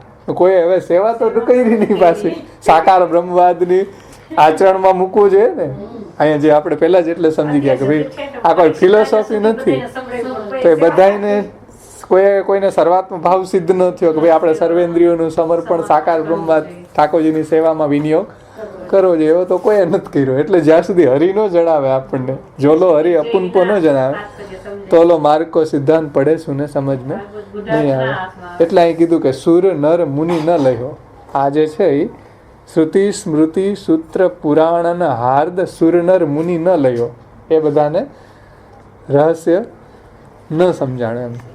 એટલે આ કીર્તનની અંદર એમ આવે કે યદ્યપિ સુની નૃપ બ્રજકી લીલા, 10મે કહી સુખદેવા. સુખદેવજી 10મા સ્કંદની અંદર કૃષ્ણ વ્રજની બધી, શ્રી કૃષ્ણની બધી લીલાઓ કહી, તોપે સર્વાત્મ ભાવ ન ઉપજ્યો, તાતે કરી ન સેવા. પછી મહાપ્રભુજીએ શું કર્યું? જો શ્રી ભાગવત અમૃત દધી મથ કે શ્રી વલ્લભ સર્વોત્તમ કર આવરણ દૂર નિજ જન કે હાથ દિયે પુરુષોત્તમ, અબ તુમ ઘર મેં જાકે સેવા કરો. એ ભાગવતનો ગૂઢાર્થ. આમાં એ અહીંયા સંગતિ મળી ગઈ. ભાગવત ગૂઢાર્થ, સાકાર બ્રહ્મવાદ એક સ્થાપકો ને વેદ પારક. હા હા. એટલે શ્રુતિ સ્મૃતિ સૂત્ર પુરાણનો જે ગૂઢ અર્થ છે એ સાકાર બ્રહ્મવાદ છે. અને સાકાર બ્રહ્મવાદનો મતલબ કઈ ફિલોસોફી જ નથી, પણ આપણા જીવનમાં એને જીવવું સેવા કથાને. એ સાકાર બ્રહ્મવાદનું સ્થાપન સાચું તો થયું કહેવાય ને. આપણે આપણા જીવનમાં એને ઉતારીએ એમ. એટલે અહીં કહે છે કે કર આવરણ દૂર નિજજન કે હાથ દિયે પુરુષોત્તમ. એટલું જ નહીં, સેવા સાજ શૃંગાર સુલભ રસ, સેવા સાજ શૃંગાર સુલભ રસ ખાન પ્રાણ પ્રગટાયો, વૃંદાવન નિકુંજ કી લીલા હરજીવન સ્વાદ ચખાયો. અને વૃંદાવન નિકુંજની લીલા એનો અનુભવ પણ મહાપ્રભુજીએ સેવકોને કરાયો. સેવા પધરાવી દીધી, સાકાર બ્રહ્મવાદનું સ્થાપન કરીને એને જીવાડ્યા. એના ભક્તોની અંદર કેમ જીવો સાકાર બ્રહ્મવાદને એ શીખવું. એટલું જ નહીં, પણ બધી સેવા સાજ શ્રૃંગાર એ બધી રસની ખાણ છે, એ ભગવદ રસની ખાણ છે. ને વૃંદાવન નિકુંજ કી લીલા હરજીવન સ્વાદ ચખાયો. હરજીવન દાસમાં કીર્તન છે, જે માનસીમાં જ મગ્ન રહેતા, ફર્યા કરતા વ્રજમાં. હરજીવન દાસજીએ ગાયું છે. એટલે અહીં કીધું ને કે ભાઈ વેદ શ્રુતિ સ્મૃતિ પુરાણ અને હારદ સુરનર મુનિ ન લયો. સુરનર મુનિ શા માટે ન લયો? તો હરજીવન દાસ કે જોલો હરિ અપુનપો ન જણાવે, તોલો માર્કો સિદ્ધાંત પડે સુને નહીં આવે. એટલે આપણા સાધન બલથી ન સમજે, એનો મતલબ કોઈ વાંચવું નહીં એવું નથી, પણ આપણે આપણા અહંકારથી કહે કે હું સમજી લઈશ ઓલા રઘુનાથ દાસજીની જેમ, તો કાંઈ ન સમજે. પણ કૃપા કરીને જો સમજાવે મહાપ્રભુજી, જે દુર્બોધ છે તો જ સુબોધ થાય. એટલે તો ગુસાઈજીને સર્વોત્તમ આખું લખ્યું કે ભાઈ દુર્બોધ છે આપણા સાધનથી નહીં સમજાય, મહાપ્રભુજીને શરણે થઈ જાવ તો બધું સમજાય. શ્રી મહાપ્રભુજીની કૃપા થાય તો બધું સમજાય એમ. આપણા સાધન બલથી સમજાય એમ નથી, દુર્બોધ છે. જોલો હરી અપુનપો ન જલાવે, તોલો માર્ગ કો સિદ્ધાંત પડે સુને નહીં આવે. તો એનું તાત્પર્ય ન સમજાય તો જીવનમાં આચરણમાં કેમ આવે? એટલે અહીંયા કહે છે કે જો પ્રભુ મહાપ્રભુજી કૃપા કરે, હા હા, સમજાણું હોય તો નથી આવતું, તો ન સમજાવવાની તો વાત ક્યાંય દૂર રહી ને એમ. એટલે આમાં એને બહુ સુંદર સમજાયું કે ભાઈ ભાગવતનો ગૂઢ અર્થ છે, એને જો સમજાઈ ગયો તો સેવા ન કરવા માંડ્યા સુખદેવજી, વેદ વ્યાસજી, પરીક્ષિતને. એટલે એ કહે છે કે ભાઈ કોઈએ સેવા ન કરી, પણ શ્રી મહાપ્રભુજીએ આવરણ દૂર કરી અને ભાગવત અમૃત દધી મથીને હાથ દીએ પુરુષોત્તમ, હરેક દૈવી જીવોના હાથમાં એની માથે સાકાર બ્રહ્મવાદને પધરાવી દીધો, સાકાર સ્વરૂપને પધરાવી દીધું, પુરુષોત્તમ સ્વરૂપને પધરાવી દીધું છે.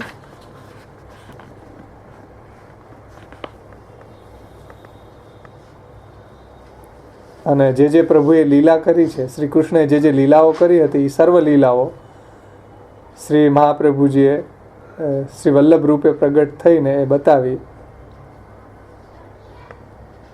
અને એના બધા આવરણ એટલે એના પ્રતિબંધોને દૂર કરી અને સેવા, સ્મરણ, ચિંતન, મનન એ બધાની અંદર પાછો ભગવાનનો સંયોગ, વિપ્રયોગ, આમ દરેક રીતે પોતાના સેવકોને લીલારૂપી અદ્ભુત રસ ચખાડ્યો. ભગવદ લીલારૂપી ભગવદ રસ ચખાડ્યો એમ હરજીવનદાસજી અહીં કહે છે.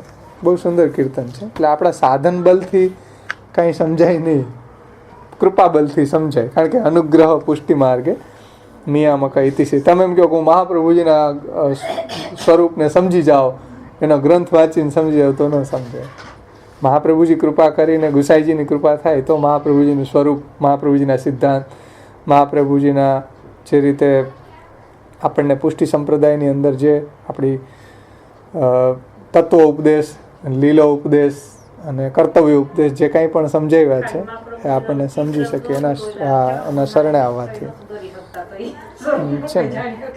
હોનહારને કીધું ત્યાં કિશનગઢની અંદર એ બિરાજે, હોનહારને કીધું કે આ મહાપ્રભુજીને ચિત્ર બનાવ, તો ઓલો શ્રેષ્ઠ ચિત્રકાર હતો, એ બનાવી જ ન શક્યો. પછી મહાપ્રભુજીને શરણ આવ્યો કે ભાઈ આપ કૃપા કરો, આપનું ચિત્ર હું બનાવી નથી શકતો. ભાઈ મહાપ્રભુજી કે હવે બનાવે, એને આશીર્વાદ આપ્યા ને સામે બેઠો ને પછી બનાવી શકે. એ હજી કિશનગઢમાં છે કે મહાપ્રભુજીની કૃપા વગર એનું ચિત્ર નહોતો બનાવી શકતો. હોનાર આવે ને હજી કિશનગઢમાં બિરાજે છે ઈશ્વર. પછી આગળ ગોવિંદદાસજી કહે છે હવે કે કરુણા કરી કૃષ્ણ પદ સેવા કલયુગ में શીખે. આવો સાકાર બ્રહ્મવાદ એક સ્થાપક, જન ગોવિંદ સોઈ બળ ભાગી, જીન યહ તત નિભય.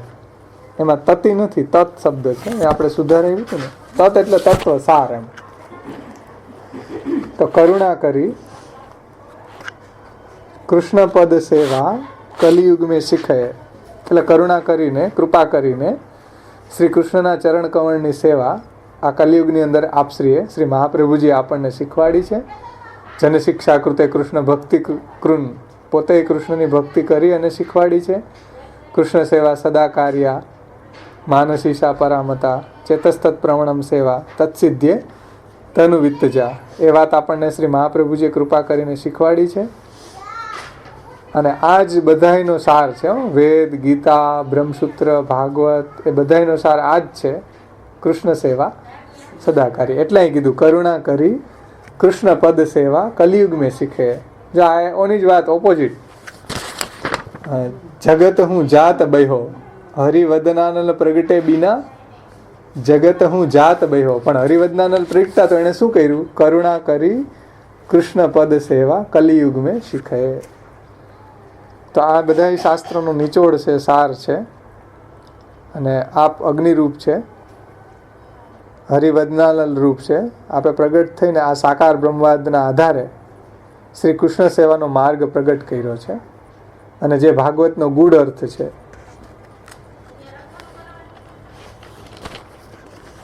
એટલે ગોવિંદદાસજી કહે છે કે કરુણા કરી કૃષ્ણ પદ સેવા કલિયુગ મેં શીખે. અને આ કલિયુગની અંદર બધા એ રાયડું નાખે, મતલબ કે બધા જ જે સાધના કરવાવાળા છે એમ કે આવો કલિયુગ આવી ગયો, કાલ આવો દુષ્ટ આવી ગયો, હવે અમારે આ ભજન કરવું છે, આ કરવું છે, ઓલું કરવું છે, કોઈ સાધન સિદ્ધ થતા નથી. આવી પરિસ્થિતિમાં સર્વ માર્ગેશુ નષ્ટેશુ કલૌ ચ ખલ ધર્મિણી પાખંડ પ્રચુરે લોકે કૃષ્ણ એ વગતે. તો આવી કન્ડિશનમાં કે જ્યાં બધા સાધનો ફ્લોપ થઈ ગયા, કોઈ સાધન ન થઈ શકે, યજ્ઞ યાગાદિક ન કરી શકે, કારણ કે એનું ફળ ન મળે. સાધનો જે છે એ બધા દેશ કાલ વગેરે સટકના અશુદ્ધ હોવાને કારણે. તો આવી પરિસ્થિતિમાં જેમ જેમ કોઈ નદીને પાર કરવી હોય તો બધા રસ્તાઓ, બધા પુલ તૂટી ગયા હોય, સમજો. સાધનના કોઈ પુલ હોય એ બધા સામે પાર જવાના બધા પુલ તૂટી જાય ને એની અંદર મહાપ્રભુજી પ્રગટીને આપણને એવું કોઈ હેલિકોપ્ટર દ્વારા પહેલે પાર પહોંચાડી દે. બધા પુલ તૂટી ગયા હોય એટલે કીધું કલિયુગ મેં શીખે. કલિયુગ મેં શીખીએ શા માટે? કારણ કે કલિયુગની અંદર સર્વ માર્ગે છું નષ્ટે છું કલો છે ખલ ધર્મિણી. તો આવામાં સામે પાર ભગવાન બેઠા પણ જાવું કેમ? કોઈ માર્ગ નથી, કોઈ પુલ નથી, કેવી રીતના જવું? તો કે કરુણા કરી કૃષ્ણ સેવા, કૃષ્ણ પદ સેવા, કૃષ્ણના ચરણ કમળની સેવા આપણને એવી શીખવાડી કે આ સાગર જે છે એ ગૌવત્સ બની ગયો, એટલે ગાયના વાછરડાની ખરી જેવડો બની ગયો. બધી ભાગવતજીની અંદર આવે ને, સુખદેવજી કહે છે પરીક્ષિતને કે ભાઈ તમારા જે પૂર્વજો છે એ પાંડવો છે, ભગવાનના ભક્તો હતા, ભગવાનના આશ્રય એ લોકો આ સંસાર સાગરને ગૌવત્સ માનીને તરી ગયા. તો ગૌવત્સ માનીને એટલે જે વિશાળ હતો પણ ભગવાનના આશ્રયને કારણે એ ગૌવત્સ જેવો, ગૌવત્સ પદ જેવો થઈ જાય છે. એટલે ગોવિંદાસજી અહીંયા કહે છે કે એ જન આ કલિયુગની અંદર શ્રી મહાપ્રભુજીએ પ્રગટ થઈને કરુણા કરીને કૃષ્ણ સેવા, કૃષ્ણ પદ સેવા કલિયુગ મેં શીખે. કારણ કે બધા સાધનો જ્યારે ફ્લોપ થઈ ગયા હતા, સમજો, ત્યારે શ્રી મહાપ્રભુજી આ રીતે પ્રગટ થઈને આપણને કૃષ્ણ સેવા એટલી સરળ, સહજ અને કોઈ પણ વસ્તુને છોડ્યા વગર ભગવાનને બધું સમર્પણ કરીને આપણને આવો સેવા પ્રકાર મહાપ્રભુએ શીખવ્યો છે. જેને ગોવિંદ સોઈ બળભાગી. પછી બહુ સુંદર વાત કરે છે ગોવિંદાસજી કે જન ગોવિંદ સોઈ બળભાગી. ગોવિંદાસજી કહે છે કે એ જન, એવા ભક્તજન એ બધા બળભાગી છે કે જેનાથી જીને યહ તત, જીને યહ તત એટલે આવો તત્વ, આવો સાર. કયો સાર? તો કે કૃષ્ણ પદ સેવા રૂપી તત્વ, જેનાથી નૈભું ભગવત જેનાથી નભી રહી છે, ભગવત સેવા જેનાથી નભી રહી છે, તો બહુ બળભાગી છે. જન ગોવિંદ સોઈ બળભાગી જીન યહ તત નિભય. આવો તત એટલે આવો સાર, કૃષ્ણ સેવા રૂપી સાર, કૃષ્ણ પદ સેવા રૂપી તત્વ જેનાથી નૈભું, એ તો બહુ બળભાગી છે. તત્વ સાર કૃષ્ણ સેવા જેનાથી નભી રહી છે, આપણા માટે તો એ બહુ મોટું ભાગ્ય છે કે પ્રભુ આપણી સેવા અંગીકાર કરે છે. તો શ્રી મહાપ્રભુજી, શ્રી ગોપીનાથજી, શ્રી ગુસાઈજીની કાનીથી પ્રભુ આપણી સેવાનો અંગીકાર કરે છે. શ્રી હરિરાયજી શિક્ષાપત્રમાં એ વાત સમજાવી કે શ્રીમદાચાર્ય કૃપયા તિષ્ઠતી સ્વગૃહે હરિ. શ્રી મહાપ્રભુજીની કૃપાથી ઠાકોરજી આપણી સેવા અંગીકાર કરે છે. તો એ બળભાગી છે એમ ગોવિંદાસજી કહે છે કે જેનાથી આ તત્વ નૈભું, ભગવત સેવા નભી, એ બધા બળભાગી છે.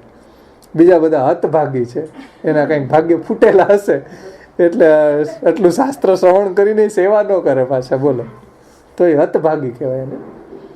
પણ બળભાગી ગોવિંદાસજી કહે છે કે જેનાથી આ તત્વ નૈભું, ભગવત સેવા, શ્રી કૃષ્ણના ચરણ કમળની સેવા નભી, એ બધા બળભાગી છે.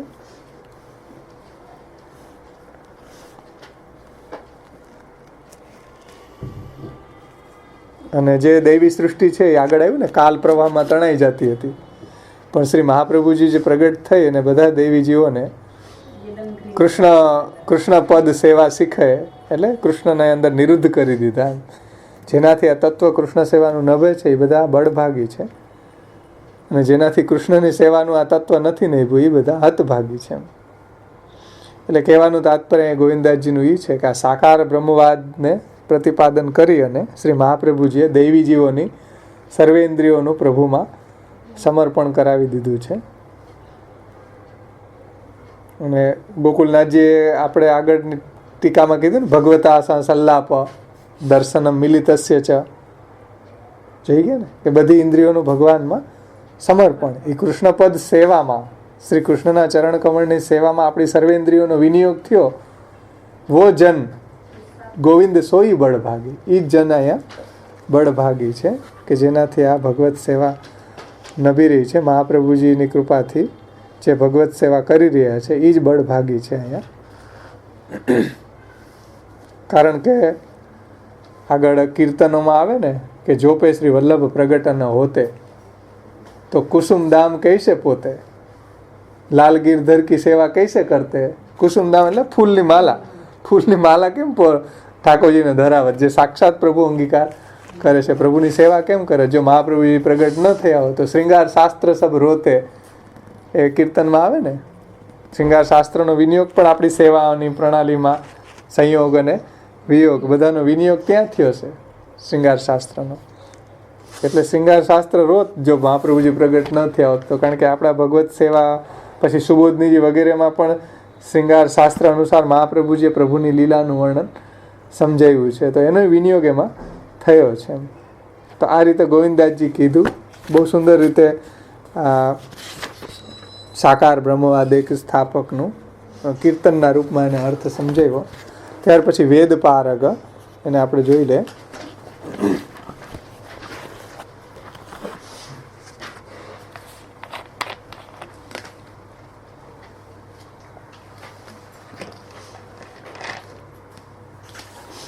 કરહું વેદ પારગ સુખદ ચરણ સેવા. કરહું વેદ પારગ સુખદ ચરણ સેવા, અન્ય આલાપ તજી વહની પદ કમલ ભજી, શ્રી વલ્લભ સકલ દેવાધિદેવા. ગોવિંદાસજી વેદ પારગ નામને સમજાવે છે કીર્તનના રૂપમાં કે વેદ પારગ શ્રી મહાપ્રભુજી કેવા છે, વેદનો ગૂઢ અર્થ જાણવાવાળા છે, વેદ પારગ છે.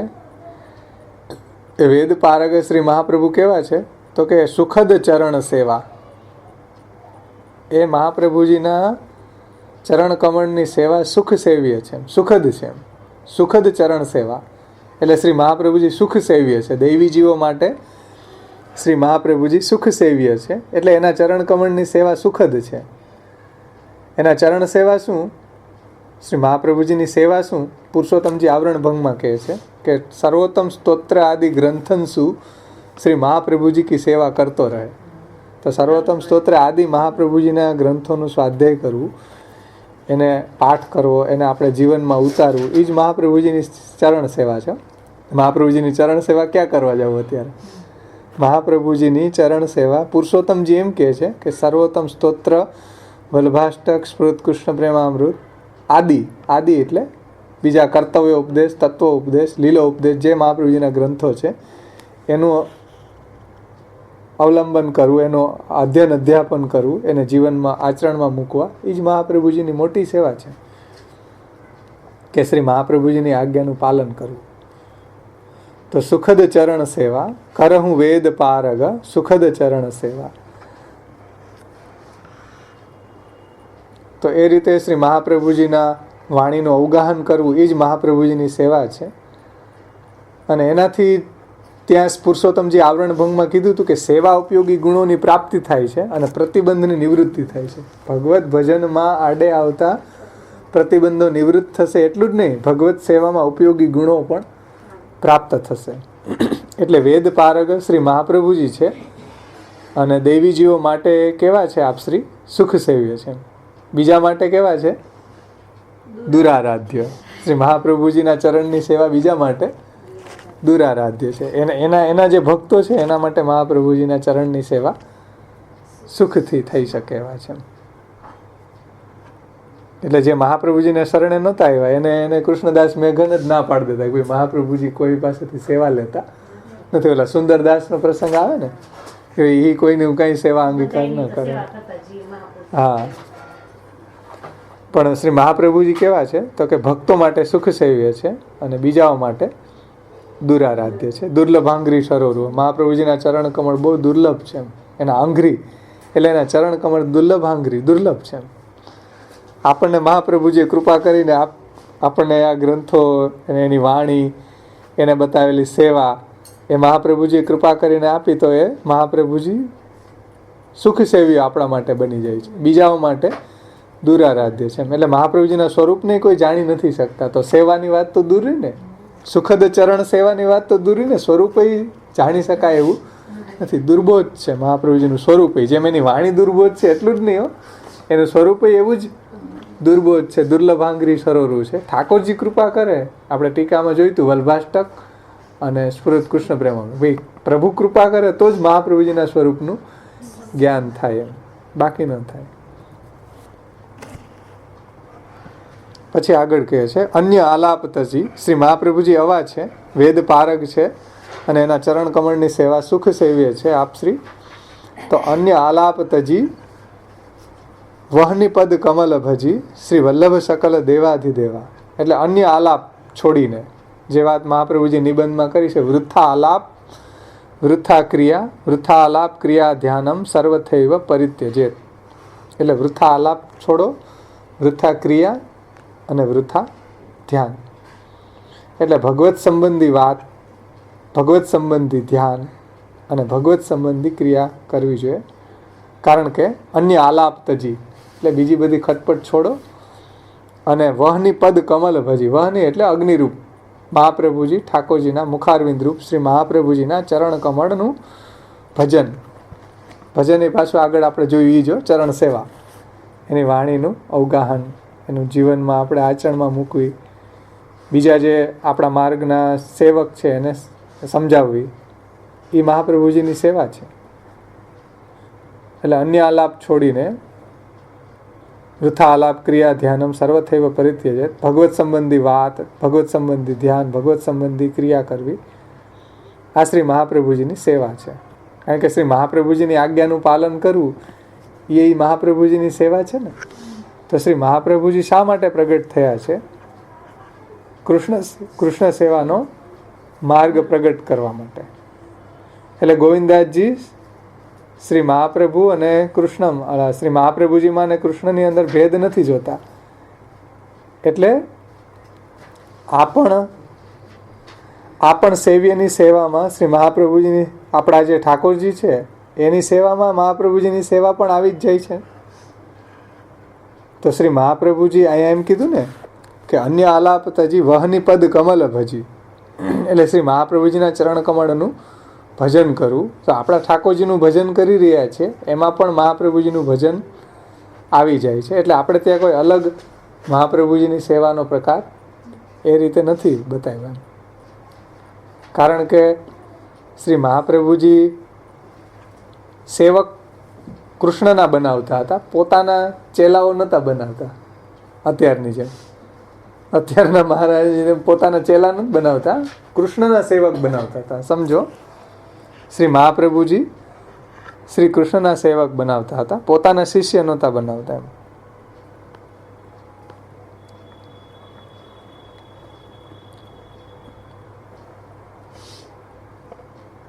એટલે જે રીતે શ્રી મહાપ્રભુજી આપણને સમજાવ્યું છે, શાસ્ત્રમ અવગત્ય મનોવાગ દેહે કૃષ્ણ સેવ્ય, તો એ રીતે વહની પદ કમલ ભજીને શ્રી વલ્લભ સકલ દેવાધિદેવા. શ્રી મહાપ્રભુજી કેવા છે? સકલ દેવાધિદેવા, વિભુદેશ્વર છે, બધા દેવતાઓના પણ ઈશ્વર છે, સ્વામી છે. એટલે ઉપર જે કીધું અન્ય આલાપ છોડીને વહની પદ, વહની રૂપ શ્રી મહાપ્રભુજીના ચરણ કમળનું ભજન કરીએ. શ્રી મહાપ્રભુજીના ચરણ કમળનું ભજન એટલે એની આજ્ઞાનું પાલન, જે કૃષ્ણ સેવા સદા કાર્ય જે આપણને આજ્ઞા કરી છે એનું પાલન કરવું જોઈએ. અને એનાથી શ્રી મહાપ્રભુજીની પ્રસન્નતા છે. અને શ્રી મહાપ્રભુજી સકલ દેવોના પણ દેવ છે, વિભુદેશ્વર છે. અને શ્રી મહાપ્રભુજીમાં એવું સામર્થ્ય પણ છે. આપણે જોઈએ વાર્તા પ્રસંગોની અંદર કે ભાઈ પદ્મા રાવળ હતા, વીરજોને એ બધા, એને બધાને પદ્મા રાવળ વગેરેને રણછોડજીમાં આસક્તિ હતી, તો એને મહાપ્રભુજી એવા દર્શન કરાવ્યા છે. હનુમાનજીના આમાં પ્રસંગ આવે, ચિત્રકૂટમાં પધાર્યા તો રામચંદ્રજીના રૂપે એને દર્શન આપ્યા છે ને, એવું પ્રસંગ આપણે ત્યાં આવે છે. અને જ્યાં જ્યાં મહાપ્રભુજી પધારતા તીર્થોમાં, તો એના જે અધિદેવતા છે એ અધિદેવિક રૂપે મહાપ્રભુજીની સામે પધારતા એને લેવા માટે. અથવા અહીંયા મહાપ્રભુજી બિરાજીને ભાગવત ભાગવતની કથા વગેરે કહેતા તો બધા સાંભળવા એ ત્યાં આવતા. અહીં જુનાગઢમાં પધાર્યા હતા, અહીંયા બધા રેવતા ચાલ પર્વત ને બધા દેવતાઓ ત્યાં મહાપ્રભુજીના મુખારવિંદેથી એ કથા સાંભળવા માટે પધારતા હતા. એટલે કહેવાનું તાત્પર્ય છે મહાપ્રભુજી છે એ દેવાધિદેવા છે, એટલે વિબુધેશ્વર છે. અને બીજા બધાનું એવું સામર્થ્ય નથી. જો મહાપ્રભુજીને એવું સામર્થ્ય છે કે રામચંદ્રજીનું રૂપ ધારણ કરી શકે, પણ રામચંદ્રજીને એવું સામર્થ્ય નથી કે મહાપ્રભુજીનું રૂપ ધારણ કરીને. પણ ચિત્રકૂટમાં પધાર્યા ત્યારે હનુમાનજીને એવા દર્શન થયા હતા ને. શ્રી મહાપ્રભુજીની વાત જવા દો, ગુસાઈજીના જે પંચમલાલજી રઘુનાથજી છે એ રઘુનાથજીએ તુલસીદાસને રામચંદ્રજીના રૂપમાં દર્શન આપ્યા હતા.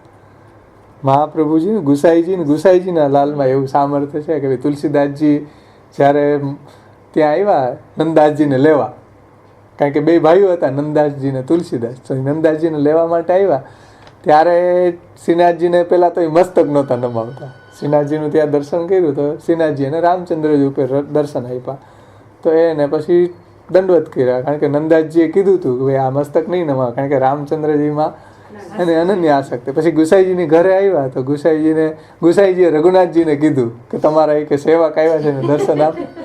રઘુનાથજીના જે વહુજી જાનકીજી, તો એ બે થઈને રઘુનાથ એટલે રામચંદ્રજી રૂપે અને જાનકીજી રૂપે એને દર્શન. ત્યારે તુલસીદાસજી બહુ ઇફેક્ટ એને આકર્ષાયા કે એને એમ કીધું કે હવે મને પુષ્ટિ માર્ગની અંદર તમે દીક્ષિત કરો. તો ગુસાઈજી એને શું કીધું કે तुम जो राम के पद गावत हो ऐसे तुम्हारे संप्रदाय में कोई नहीं है, हमारे यहाँ कृष्ण पद गाने वाले बहुत है, नंदास जी, सूरदास जी, परमानंदास जी, कुमनदास जी, पर तुम जो राम के पद गा रहे हो ऐसे कोई तुम्हारे संप्रदाय में નહીં. એટલે તમે જ્યાં છો ત્યાં બરાબર છો. આટલી મોટી હસ્તીને ગુસાઈજી એને કીધું. કહેવાનું તાત્પર્ય છે મારું કે શ્રી મહાપ્રભુજી કેવા છે, શ્રી વલ્લભ સકલ દેવાધિદેવા, એ દેવાધિદેવ છે, વિબુધેશ્વર છે. અને એવું સામર્થ્ય પણ શ્રી મહાપ્રભુજીમાં બિરાજે છે. લાઈટ કરો એનો પ્રકાશ. કલી પછી આગળ બહુ સરસ કહે છે ગોવિંદાસજી,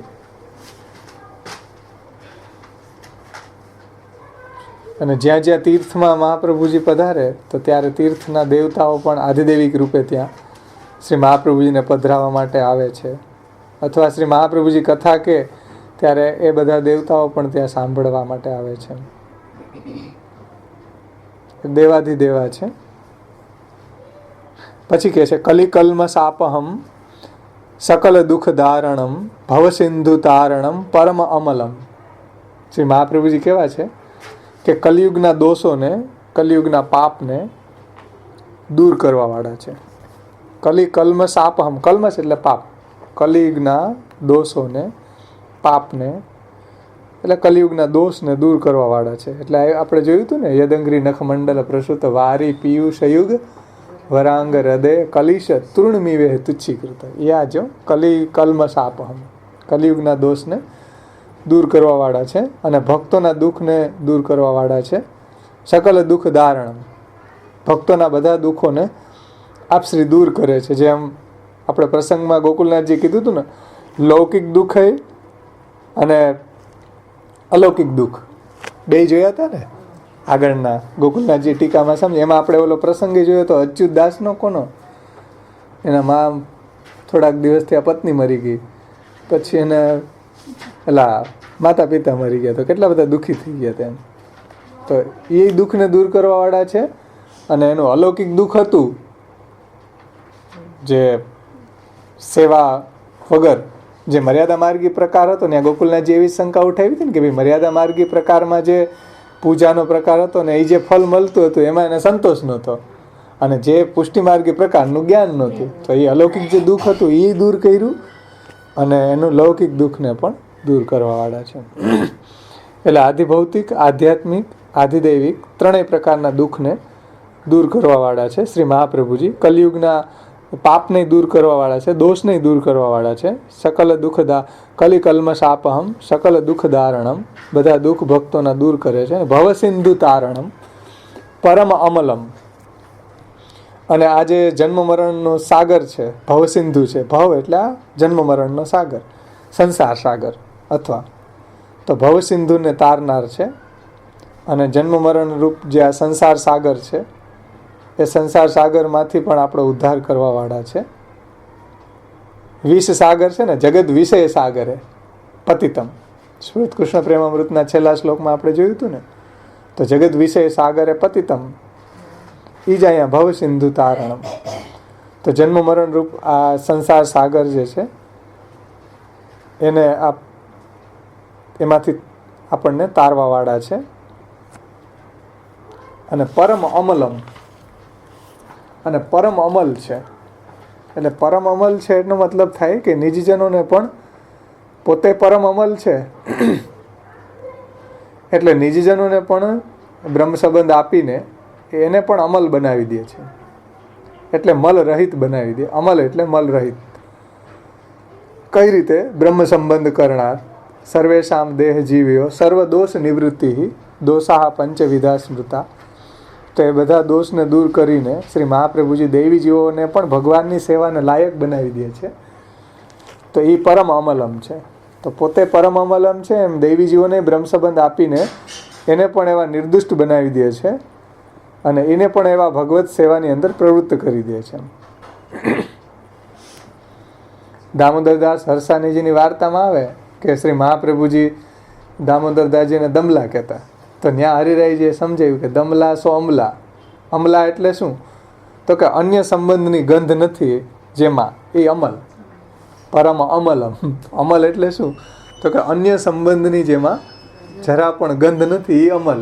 અમલ એટલે મલ રહિત. અન્ય સંબંધ હોય તો મલ વાળો, અને અમલ એટલે અન્ય સંબંધની પણ જેમાં ગંધ નથી.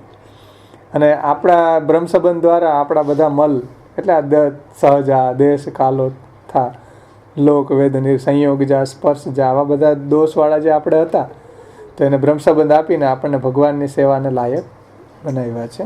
તો એ અહીંયા પરમ અમલ છે મહાપ્રભુજી, અને ભક્તોને પણ એવા પરમ અમલ રૂપ બનાવી દે છે. એટલે શ્રી મહાપ્રભુજી નિજજનોને બ્રહ્મ સંબંધ આપીને અમલ બનાવી દે છે. એટલે આપણી બધી અહંતા મમતા સંબંધી વસ્તુઓ છે એ પ્રભુને અંગીકાર કરાવે છે અને આપણું સર્વસ્વ પ્રભુ માટે છે. તો એ પરમ અમલ થઈ ગયો ને. કારણ કે આપણે આ બધું આપણા માટે સમજતા હતા, એ જ તો મોટો દોષ હતો ને. એટલે ક્રીડાર્થમ આત્મનમ ઇદમ ત્રિજગત કૃતંતે સ્વામ્યંતુ તત્ર કુધિયો. આ કુધિ શું હતી? મલ શું હતું?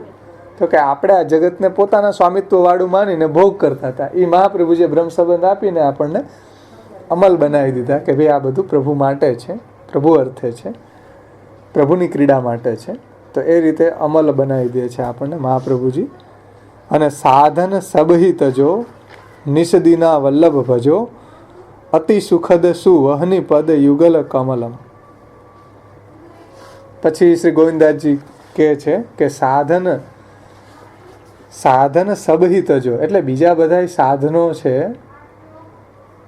એને તમે બીજા બધા સાધનોમાંથી આસક્તિ છોડો. એમ કોઈ સાધન ઉદ્ધાર કરવાનું નથી અત્યારે. કારણ કે સર્વ માર્ગેશુ નષ્ટેશુ કલોચ ખલ ધર્મિણી પાખંડ પ્રચુરે લોકે કૃષ્ણ એવ ગતિર્મમ. એટલે સાધન સબહિત જો બીજા બધા સાધનોમાંથી આસક્તિ છોડો. એટલે કીધું ને લૌકિકત્વમ વૈદિકત્વમ કાપટ્યાતે સુનાન્યતા. બીજા બધા જે લૌકિક વૈદિક એમાં આસક્તિ ન રાખો.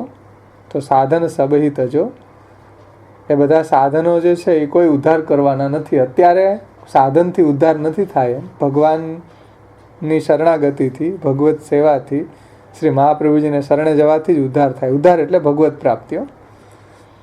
તો બીજા કોઈ સાધનોનું અવલંબન નહીં કરો એમ કે આ મારું આમ કરી દે, આ ઉદ્ધાર કરી દે. કોઈ ઉપર રિલાય નહીં કરો. રિલાય કૃષ્ણના ચરણ કમળ અને શ્રી મહાપ્રભુજીનો આશ્રય રાખીએ. આપણે સાધનનો આશ્રય ન કરીએ. કારણ કે સાધનનો આશ્રય કોણ કરે? મર્યાદા માર્ગી જીવો. પુષ્ટિ માર્ગી જીવો તો પ્રભુની કૃપાનો આશ્રય કરે, પ્રભુના ચરણ કમળનો આશ્રય કરે, શ્રી મહાપ્રભુજીનો આશ્રય કરે. બીજા સાધનોનું અવલંબન ન કરો. કારણ કે સર્વ માર્ગેશુ નષ્ટેશુ. તો સાધન સબહિત જો નિષદિના વલ્લભ ભજો. એટલે બધા સાધનમાંથી આસક્તિ કાઢીને શ્રી મહાપ્રભુજીનો, શ્રી ઠાકોરજીનો જ આશ્રય કરવો. કારણ કે પ્રભુ અને મહાપ્રભુજી સાધન લભ્ય નથી.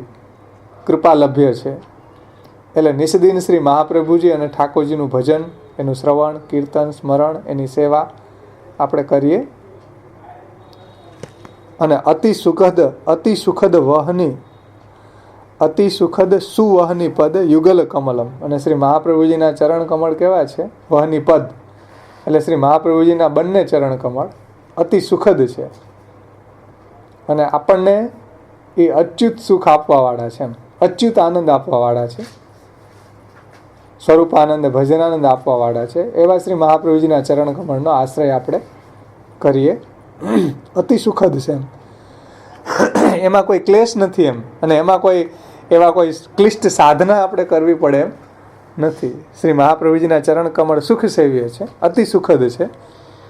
અતિ સુખદ સુવહની પદ યુગલ કમલમ. યુગલ એટલે બંને ચરણાર કમળ. બંને ચરણ કમળ મહાપ્રભુજીના કેવા છે? સુખદ છે, અતિ સુખ સેવ્ય છે.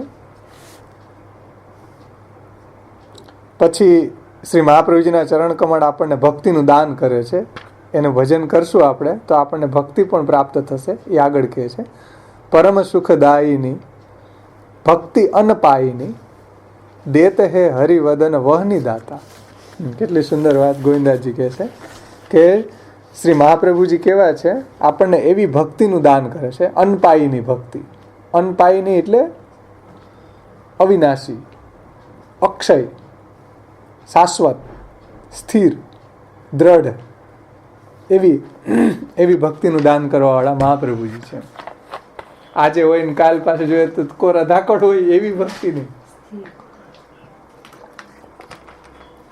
અનપાયીની ભક્તિ એટલે અક્ષય ભક્તિ, અવિનાશી ભક્તિ, શાશ્વત સ્થિર ભક્તિ એમ. તો શ્રી મહાપ્રભુજી જે ભક્તિનું દાન કરે છે એ ભક્તિ પરમ સુખદાયીની છે. એમ કીધું ને, પરમ સુખદાયીની ભક્તિ અનપાયીની દેત હે હરિવદન વહની દાતા. હરિવદન શ્રી મહાપ્રભુજી આપણને એવી ભક્તિનું દાન કરે છે, અનપાયીની ભક્તિ, ક્યારેય નાશ ન થાય એવી ભક્તિ, શાશ્વત ભક્તિનું દાન કરનારા છે. જે વાત ભક્તિવર્ધનીમાં કીધું કે સેવાયામ વા કથાયામ વા યસ્યા શક્તિ દૃઢા ભવેત યાવત જીવમ તસ્ય નાશો ન ક્વાપિતિ મતિર્મમ. તો એવા હરિવદન રૂપ શ્રી મહાપ્રભુજી આવી ભક્તિના દાતા છે. અને ભક્તિ માર્ગાબ્જ માર્તંડ છે આપશ્રી, પરમ સુખદાયીની. એટલે બધું પ્રભુને સમર્પણ કરવાનું છે, એમ કાંઈ છોડવાનું નથી. સુખદ છે ને ભક્તિ, કંઈક છોડવાનું હોય તો દુઃખ થાય ને. એ તો બધું પ્રભુને સમર્પણ કરવાનું છે, પ્રભુ સાથે રિલીઝ કરવાનું છે. તો બધા આચાર્યોને તમે જુઓ તો આ છોડો, ઓલું છોડો, સંસાર છોડો, ઘર છોડો, એમ જ વાત કરે ને. આપણા મહાપ્રભુજી એમાં છે કે કાંઈ છોડવું નથી, બધું ભગવાનને સમર્પણ કરવાની વાત છે. તો પરમ સુખદાયીની ભક્તિ છે આપણી. તો પ્રભુને સમર્પણ કરવાની વાત છે, હવે પ્રભુ સાથે રિલીઝ કરવાની વાત છે.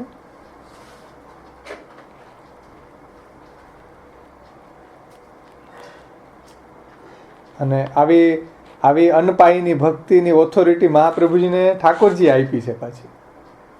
સમજો, આવી અનપાયીની અવિનાશી અચ્યુત ભક્તિની ઓથોરિટી ઠાકોરજીએ શ્રી મહાપ્રભુજીને આપી છે. એટલે આપણે ત્યાં વાર્તા પ્રસંગમાં આવે કે દાન એકાદશીના દિવસે પ્રભુદાસ જલોટાને કીધું ને કે દહીં જોઈએ છે, તો દહીં લેવા ગયા તો ઓલી ગોવાલાણે કીધું કે ભાઈ તું મને બહુમાં બહુ શું આપીશ? આટલા પૈસા આપીશ, કઈ મુક્તિ થોડો આપીશ. તો કે ચાલ તને મુક્તિ આપી. તો ભક્તની અંદર એવું સામર્થ્ય છે. તો મહાપ્રભુજીએ કીધું, ઠાકોરજી આરોગ્યા, બહુ સુંદર આરોગ્યા. તો ઠાકોરજી પ્રસન્નતાથી આરોગ્યા. તો શ્રી મહાપ્રભુજીએ કીધું અને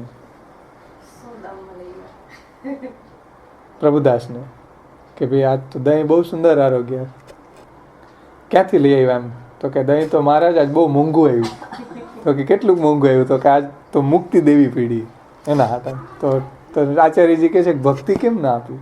આ ઠાકોરજી એટલું સુંદર આરોગ્ય. તો મહાપ્રભુજીના સેવકમાં પણ એવી સામર્થ્ય છે કે ભક્તિનું દાન કરી શકે. આપણે ત્યાં ગદાધરદાસના પ્રસંગમાં ને આવે કે માધવદાસ ત્યાં આવ્યા. તો માધવદાસને માધવદાસને કીધું કે તમે ભાજી લઈ આવી દો. એટલે માધવદાસે આમ વેશ્યા રાખી હતી. એટલે એ આમ વૈષ્ણવ હતા, પણ ઓલી વેશ્યા રાખી હતી. મહાપ્રભુજીએ પૂછ્યું કે ભાઈ કેમ રાખી? તો કે મારું મને એમાં આસક્ત છે. હવે ગદાધરદાસજીને ત્યાં પ્રસાદ લેવાનું હતું, તો માધવદાસ પણ ત્યાં વૈષ્ણવ ભેગા ગયા. તો ગદાધરદાસજીએ પૂછ્યું કે એટલે ગદાધરદાસજી કે મેં અહીં કોઈ ભાજી લઈ આવી દે એમ છે, કંઈ કઈટું શાકભાજી લીલોતરી? તો માધવદાસે કીધું કે હું લઈ આવી દઉં, એટલે મારું ચાલે તો લઈ આવી દઉં એમ. તો કે કંઈ વાંધો નહીં, એને લઈ આવી દીધું એમ. તો ગદાધરદાસે એને આશીર્વાદ આપ્યા હતા કે એને ભક્તિ દ્રઢ થશે. તો ગદાધરદાસજીના આશીર્વાદથી એને થોડાક દિવસમાં વૈશ્યાનો સંગી છૂટી ગયો અને એની ભક્તિ દ્રઢ થઈ ગઈ ઠાકોરજીમાં.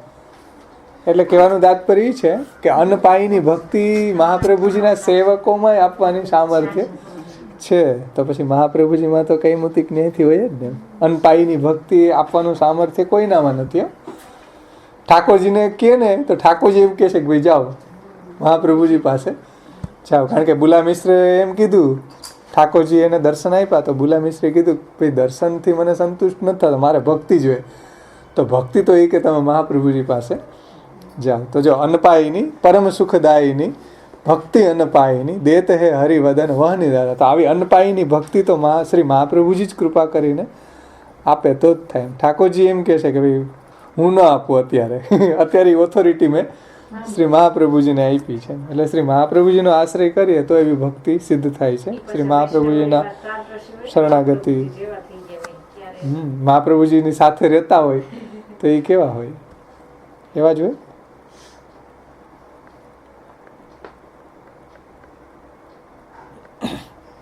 એટલે અન્નપાયીની ભક્તિ આજે છે ને કાલે નથી એવી નહીં, પણ અન્નપાયીની એટલે શાશ્વત સ્થાયી ભક્તિ, અચ્યુત ભક્તિ આપવાવાળા શ્રી મહાપ્રભુજી છે. યાવત જીવમ તસ્ય નાશો ન ક્વાપીતી મતિર્મમ. એવી અન્નપાયીની ભક્તિ પ્રદાન કરવાવાળા શ્રી મહાપ્રભુજી છે. અને હમણાં આપણે ઓલું સર્વનિર્ણયના શ્લોકો જોયા હતા ને કે કૃષ્ણરૂપી ફલ થાય ત્યાં સુધી વધતી જ જાય. કેવી ભક્તિ? કૃષ્ણરૂપી ફલ પ્રાપ્ત થાય, કૃષ્ણરૂપી ફલ પ્રાપ્ત થાય ત્યાં સુધી વધતી જ જાય, વધતી જ જાય એવી ભક્તિ. દેત હે હરિવદન વહની દાતા. વહની રૂપ અગ્નિરૂપ શ્રી મહાપ્રભુજી છે, પ્રભુના મુખારવિંદ રૂપ છે. એ આપણને આવી ભક્તિનું દાન કરે છે. તીનહુ લોક મેં બિના વલ્લભ વર ગોવિંદ સુને ન અન્ય કૌ ભયત્રાતા. ગજબ વાત કરી છે. ગોવિંદાસજી કહે છે કે ભાઈ તીન લોકમાં, ત્રણેય લોકની અંદર શ્રી મહાપ્રભુજી વગર નિર્ભયતાનું દાન કરવા વાળું કોઈ નથી. કોઈ સાંભળ્યું જ નથી. જોવાની વાત તો દૂર રહ્યો. તીનહુ લોક મેં બિના વલ્લભ વર ગોવિંદ સુને ન અન્ય કૌ ભયત્રાતા. આ જે ભય છે એને દૂર કરવા વાળા, જન્મ મરણનો ભય, સંસાર ચક્રનો ભય, કાલનો ભય, એ બધાય ભય જે છે એને દૂર કરવા વાળા શ્રી મહાપ્રભુજી સિવાય કોઈ નથી એમ. તો ત્રણેય લોકની અંદર વલ્લભ વર વિના બીજો કોઈ શ્રેષ્ઠ નથી. એટલે ગોવિંદાસજી કહે છે કે એવો કોઈ સાંભળ્યું નથી. જોવાની વાત તો દૂર રહી કે આ કલિયુગનો આ સંસારનો ભયથી આપણને બચાવી શકે. એટલે એવું અભયદાન આપી શકે એવું કોઈ નથી. આવું નિર્ભયતા, આવું અભયદાન તો મહાપ્રભુજી કૃપા કરીને આપે તો જ શક્ય છે. તો એવા શ્રી વલ્લભ વર જ છે એમ. એવા આજ સુધી ગુસાઈજી કે ને ભાવિને ભૂતો અસ્ત્યપી. શ્રી વલ્લભ નામ ધ્યેય સદૃશો ભાવિને ભૂતો અસ્ત્યપી. માયાવાદી કરીન્દ્ર દર્પ દલને નાશ્યંદુ રાજોદગત શ્રીમદ ભાગવત આખે દુર્લભ સુધા વર્ષણ વેદોક્તિભી. વર્ષણ વેદોક્તિભી કારણ કે વેદ પારગ, વેદ પારગ છે ને. અને વર્ષણ વેદોક્તિભી રાધા વલ્લભ સેવયા તદુચિત પ્રેમણોપદેશૈરપી શ્રીમદ વલ્લભ નામ ધ્યેય સદૃશો ભાવિને ભૂતો અસ્ત્યપી. તો મહાપ્રભુજી જેવું કોઈ છે નહીં, થયું નથી અને થશે નહીં એમ. તો એવા વલ્લભ વર વિના ભય ત્રાતા કોઈ. ત્રાતા એટલે દૂર કરવાવાળા, ભયને દૂર કરવાવાળા. ત્રણેય લોકની અંદર બિના વલ્લભ વર શ્રી ગોવિંદ સુને ને અન્ય કોઈ ભય ત્રાતા. એટલે નિર્ભયતા પ્રદાન કરવાવાળા બીજું કોઈ ત્રણેય લોકની અંદર કોઈ નથી એમ.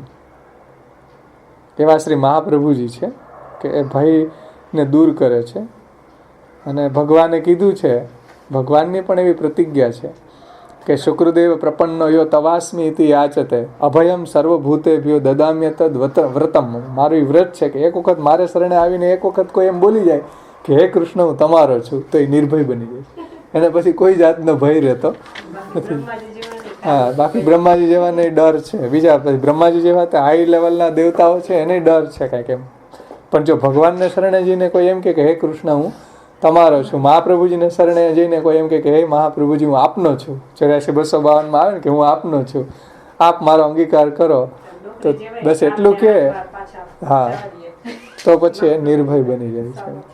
એવું સામર્થ્ય એની અંદર આવી જાય છે. કાલને દૂર કરી શકવાનું, કારણ કે કાલનો મોટામાં મોટો ભય બધાને કાલનો છે, સંસારનો છે. બધા ભયમાં જ જીવે છે.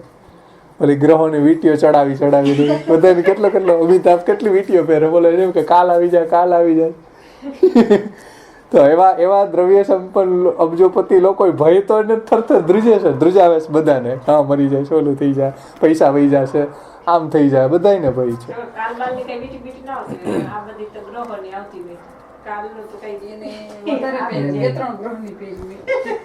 10 આંકડામાં 10 આંકડામાં, કારણ કે બધાને ભય છે ને, કંઈક બધાનો ભય છે. તો એ નિર્ભયતા તો ભગવાનના ચરણ કમળમાં, શ્રી મહાપ્રભુજીના ચરણ કમળમાં છે. ત્યાં જ નિર્ભયતા છે, બીજી ક્યાંય નિર્ભયતા નથી. એવું અભયદાન આપવાવાળા આપણા ઠાકોરજી છે, શ્રી મહાપ્રભુજી છે. એટલે કહે છે કે તીન હું લોક મેં, ગોવિંદાજી કહે છે, સાંભળ્યો નથી, જોવાની વાત તો દૂર રહી. તીન હું લોક મેં બિના વલ્લભ વર ગોવિંદ સુને ન અન્ય કહું ભયત્રાતા. જે ભય આપણને નિર્ભય બનાવવાળું ત્રણેય લોકમાં કોઈ નથી. એટલે વાર્તા આપણા ભાગવતના પ્રસંગોમાં આવે ને કે ભાઈ શિવજી જેવાને જ્યારે પ્રોબ્લેમ થાય, ભસ્માસુર જેવા પાછળ દોડે, તો એને ભગવાનના પાસે બચાવવા માટે જવું પડે. બચાવ અંબરીશ રાજાના પ્રસંગમાં આવે કે દુર્વાસાની પાછળ ચક્ર પડ્યું, તો એ ક્યાં કોના ચરણમાં ગયા? ભગવાનના ચરણમાં ગયા. ભાઈ બચાવો આમાંથી. ભગવાન એ પાસે એમ કે ભાઈ હું ન બચાવી શકું, તમે ભક્ત પાસે જાઓ. તો ભાઈ નિર્ભય કોણ બનાવી શકે? કે જે પોતે નિર્ભય હોય. જે પોતે નિર્ભય ન હોય, હવે એ ટાટિયા ધ્રુત પોતે જ બીતા હોય, તો બીજાને ક્યાંથી નિર્ભય બનાવી શકે? તો દુનિયામાં નિર્ભય તો શ્રી ઠાકોરજી છે. ઠાકોરજીના ચરણ કમળમાં જવાથી જ નિર્ભયતા આપણને પ્રાપ્ત થાય છે. અને ઠાકોરજીના મુખારવિંદ રૂપ શ્રી મહાપ્રભુજીના આશ્રય કરવાથી, એનો ચરણ પકડી લેવાથી નિર્ભયતા આવે, બાકી નિર્ભયતા ન આવે. એટલે અહીં ગોવિંદાસજી કહે છે કે સુને ન અન્ય કહું ભયત્રાતા. કોઈ મેં એવું નિર્ભયતાનું દાન કરવા વાળું મેં ક્યાંય સાંભળ્યું નથી. ત્રણેય લોકની અંદર તમારે ફરવું હોય તો ફરી આવો, આટા માર્યા હોય તો જોયા હોય તો જઈ આવો, બધાને મળવું હોય તો મળી આવો, પછી મને કહેજો કે કોઈ છે નિર્ભય બનાવવા વાળું એમ. सूरज से मिलो, चांद से मिलो, फूल से मिलो, खुशबू से मिलो, नदी से मिलो, सरोवर से मिलो, એમ આવે ને. લેકિન એક બાર મેરે મહાપ્રભુ સો મિલો, તો સમજાય કે નિર્ભયતા કોણ આપે. તમે બધી જગ્યાએ આટો મારી આવો એક વખત. તો એક વખત મહાપ્રભુજીને મળો તો સમજ આવશે કે ન કહું, અન્ય કહું નહીં, ભયત્રાતા. આ નિર્ભયતાનું દાન કરવા વાળું કોઈ નથી એમ. શ્રી મહાપ્રભુજી સિવાય, શ્રી ઠાકોરજી સિવાય નિર્ભયતા કોઈ ના આપી શકે એમ. નિર્ભયતાનો મતલબ થાય ભગવાનનું ચરણ કમળની પ્રાપ્તિ, ત્યાં જ નિર્ભયતા છે. ભાગવતજીની નિર્ભયતાનો અર્થ એ જ કર્યો. ઉદ્ધવજીને ભગવાને એ જ કીધું કે મારા ચરણ કમળમાં આવવાથી જ નિર્ભયતા થાય છે. મારું ચરણ કમળ, મારું ધામ તો જ બાકી બીજી જગ્યાએ બધાને ડર છે, બીજા બધા લોકોમાં પ્રોબ્લેમ છે. પણ ભગવાનના ચરણ કમળ છે એ જ નિર્ભયતા, ત્યાં જ સાચી નિર્ભયતા છે. તો એવી ભયત્રાતા, એવા નિર્ભયતાને, ભયને દૂર કરવાવાળા શ્રી મહાપ્રભુજી છે, એમ ગોવિંદનાથજી કહે છે. કારણ કે શ્રી મહાપ્રભુજી કેવા છે? વેદ પારગ છે. તો કરહું વેદ પારગ સુખદ ચરણ સેવા. એવા મહાપ્રભુના ચરણ કમળની આપણે સેવા કરીએ. એ સુખદ છે, સુખ સેવીએ છે. બીજાઓ એ કરી શકતા નથી, કારણ કે શ્રી મહાપ્રભુજી દુરારાધ્ય છે, દુર્લભાંગરી છે. બીજાઓને એવા ચરણ કમળની પ્રાપ્તિ પણ નથી થતી. એવી પ્રાપ્તિ આપણને ઠાકોરજીની કૃપાથી મહાપ્રભુજીના ચરણ કમળની પ્રાપ્તિ થઈ છે. તો શ્રી મહાપ્રભુજીના ચરણ કમળની સેવા આપણે પણ કરીએ. અન્ય આલાપ્તજીને વહની પદ કમલ ભજી, શ્રી વલ્લભ સકલ દેવાધિદેવા, કરહું વેદ પારગ સુખદ ચરણ સેવા. તો આ રીતે ગોવિંદાસજીએ બહુ સુંદર રીતે આપણને કીર્તનના રૂપમાં આ બે નામનો અર્થ સમજાવ્યો છે. હવે આપણે એનું ગાન કરીને સમાપન કરશું એટલે આપણો રાગય થઈ જાય.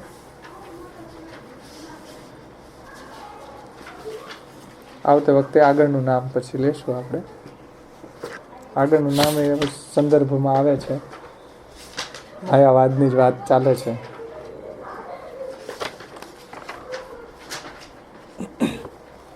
તો અહીંયા સમાપન કરીએ આપણે.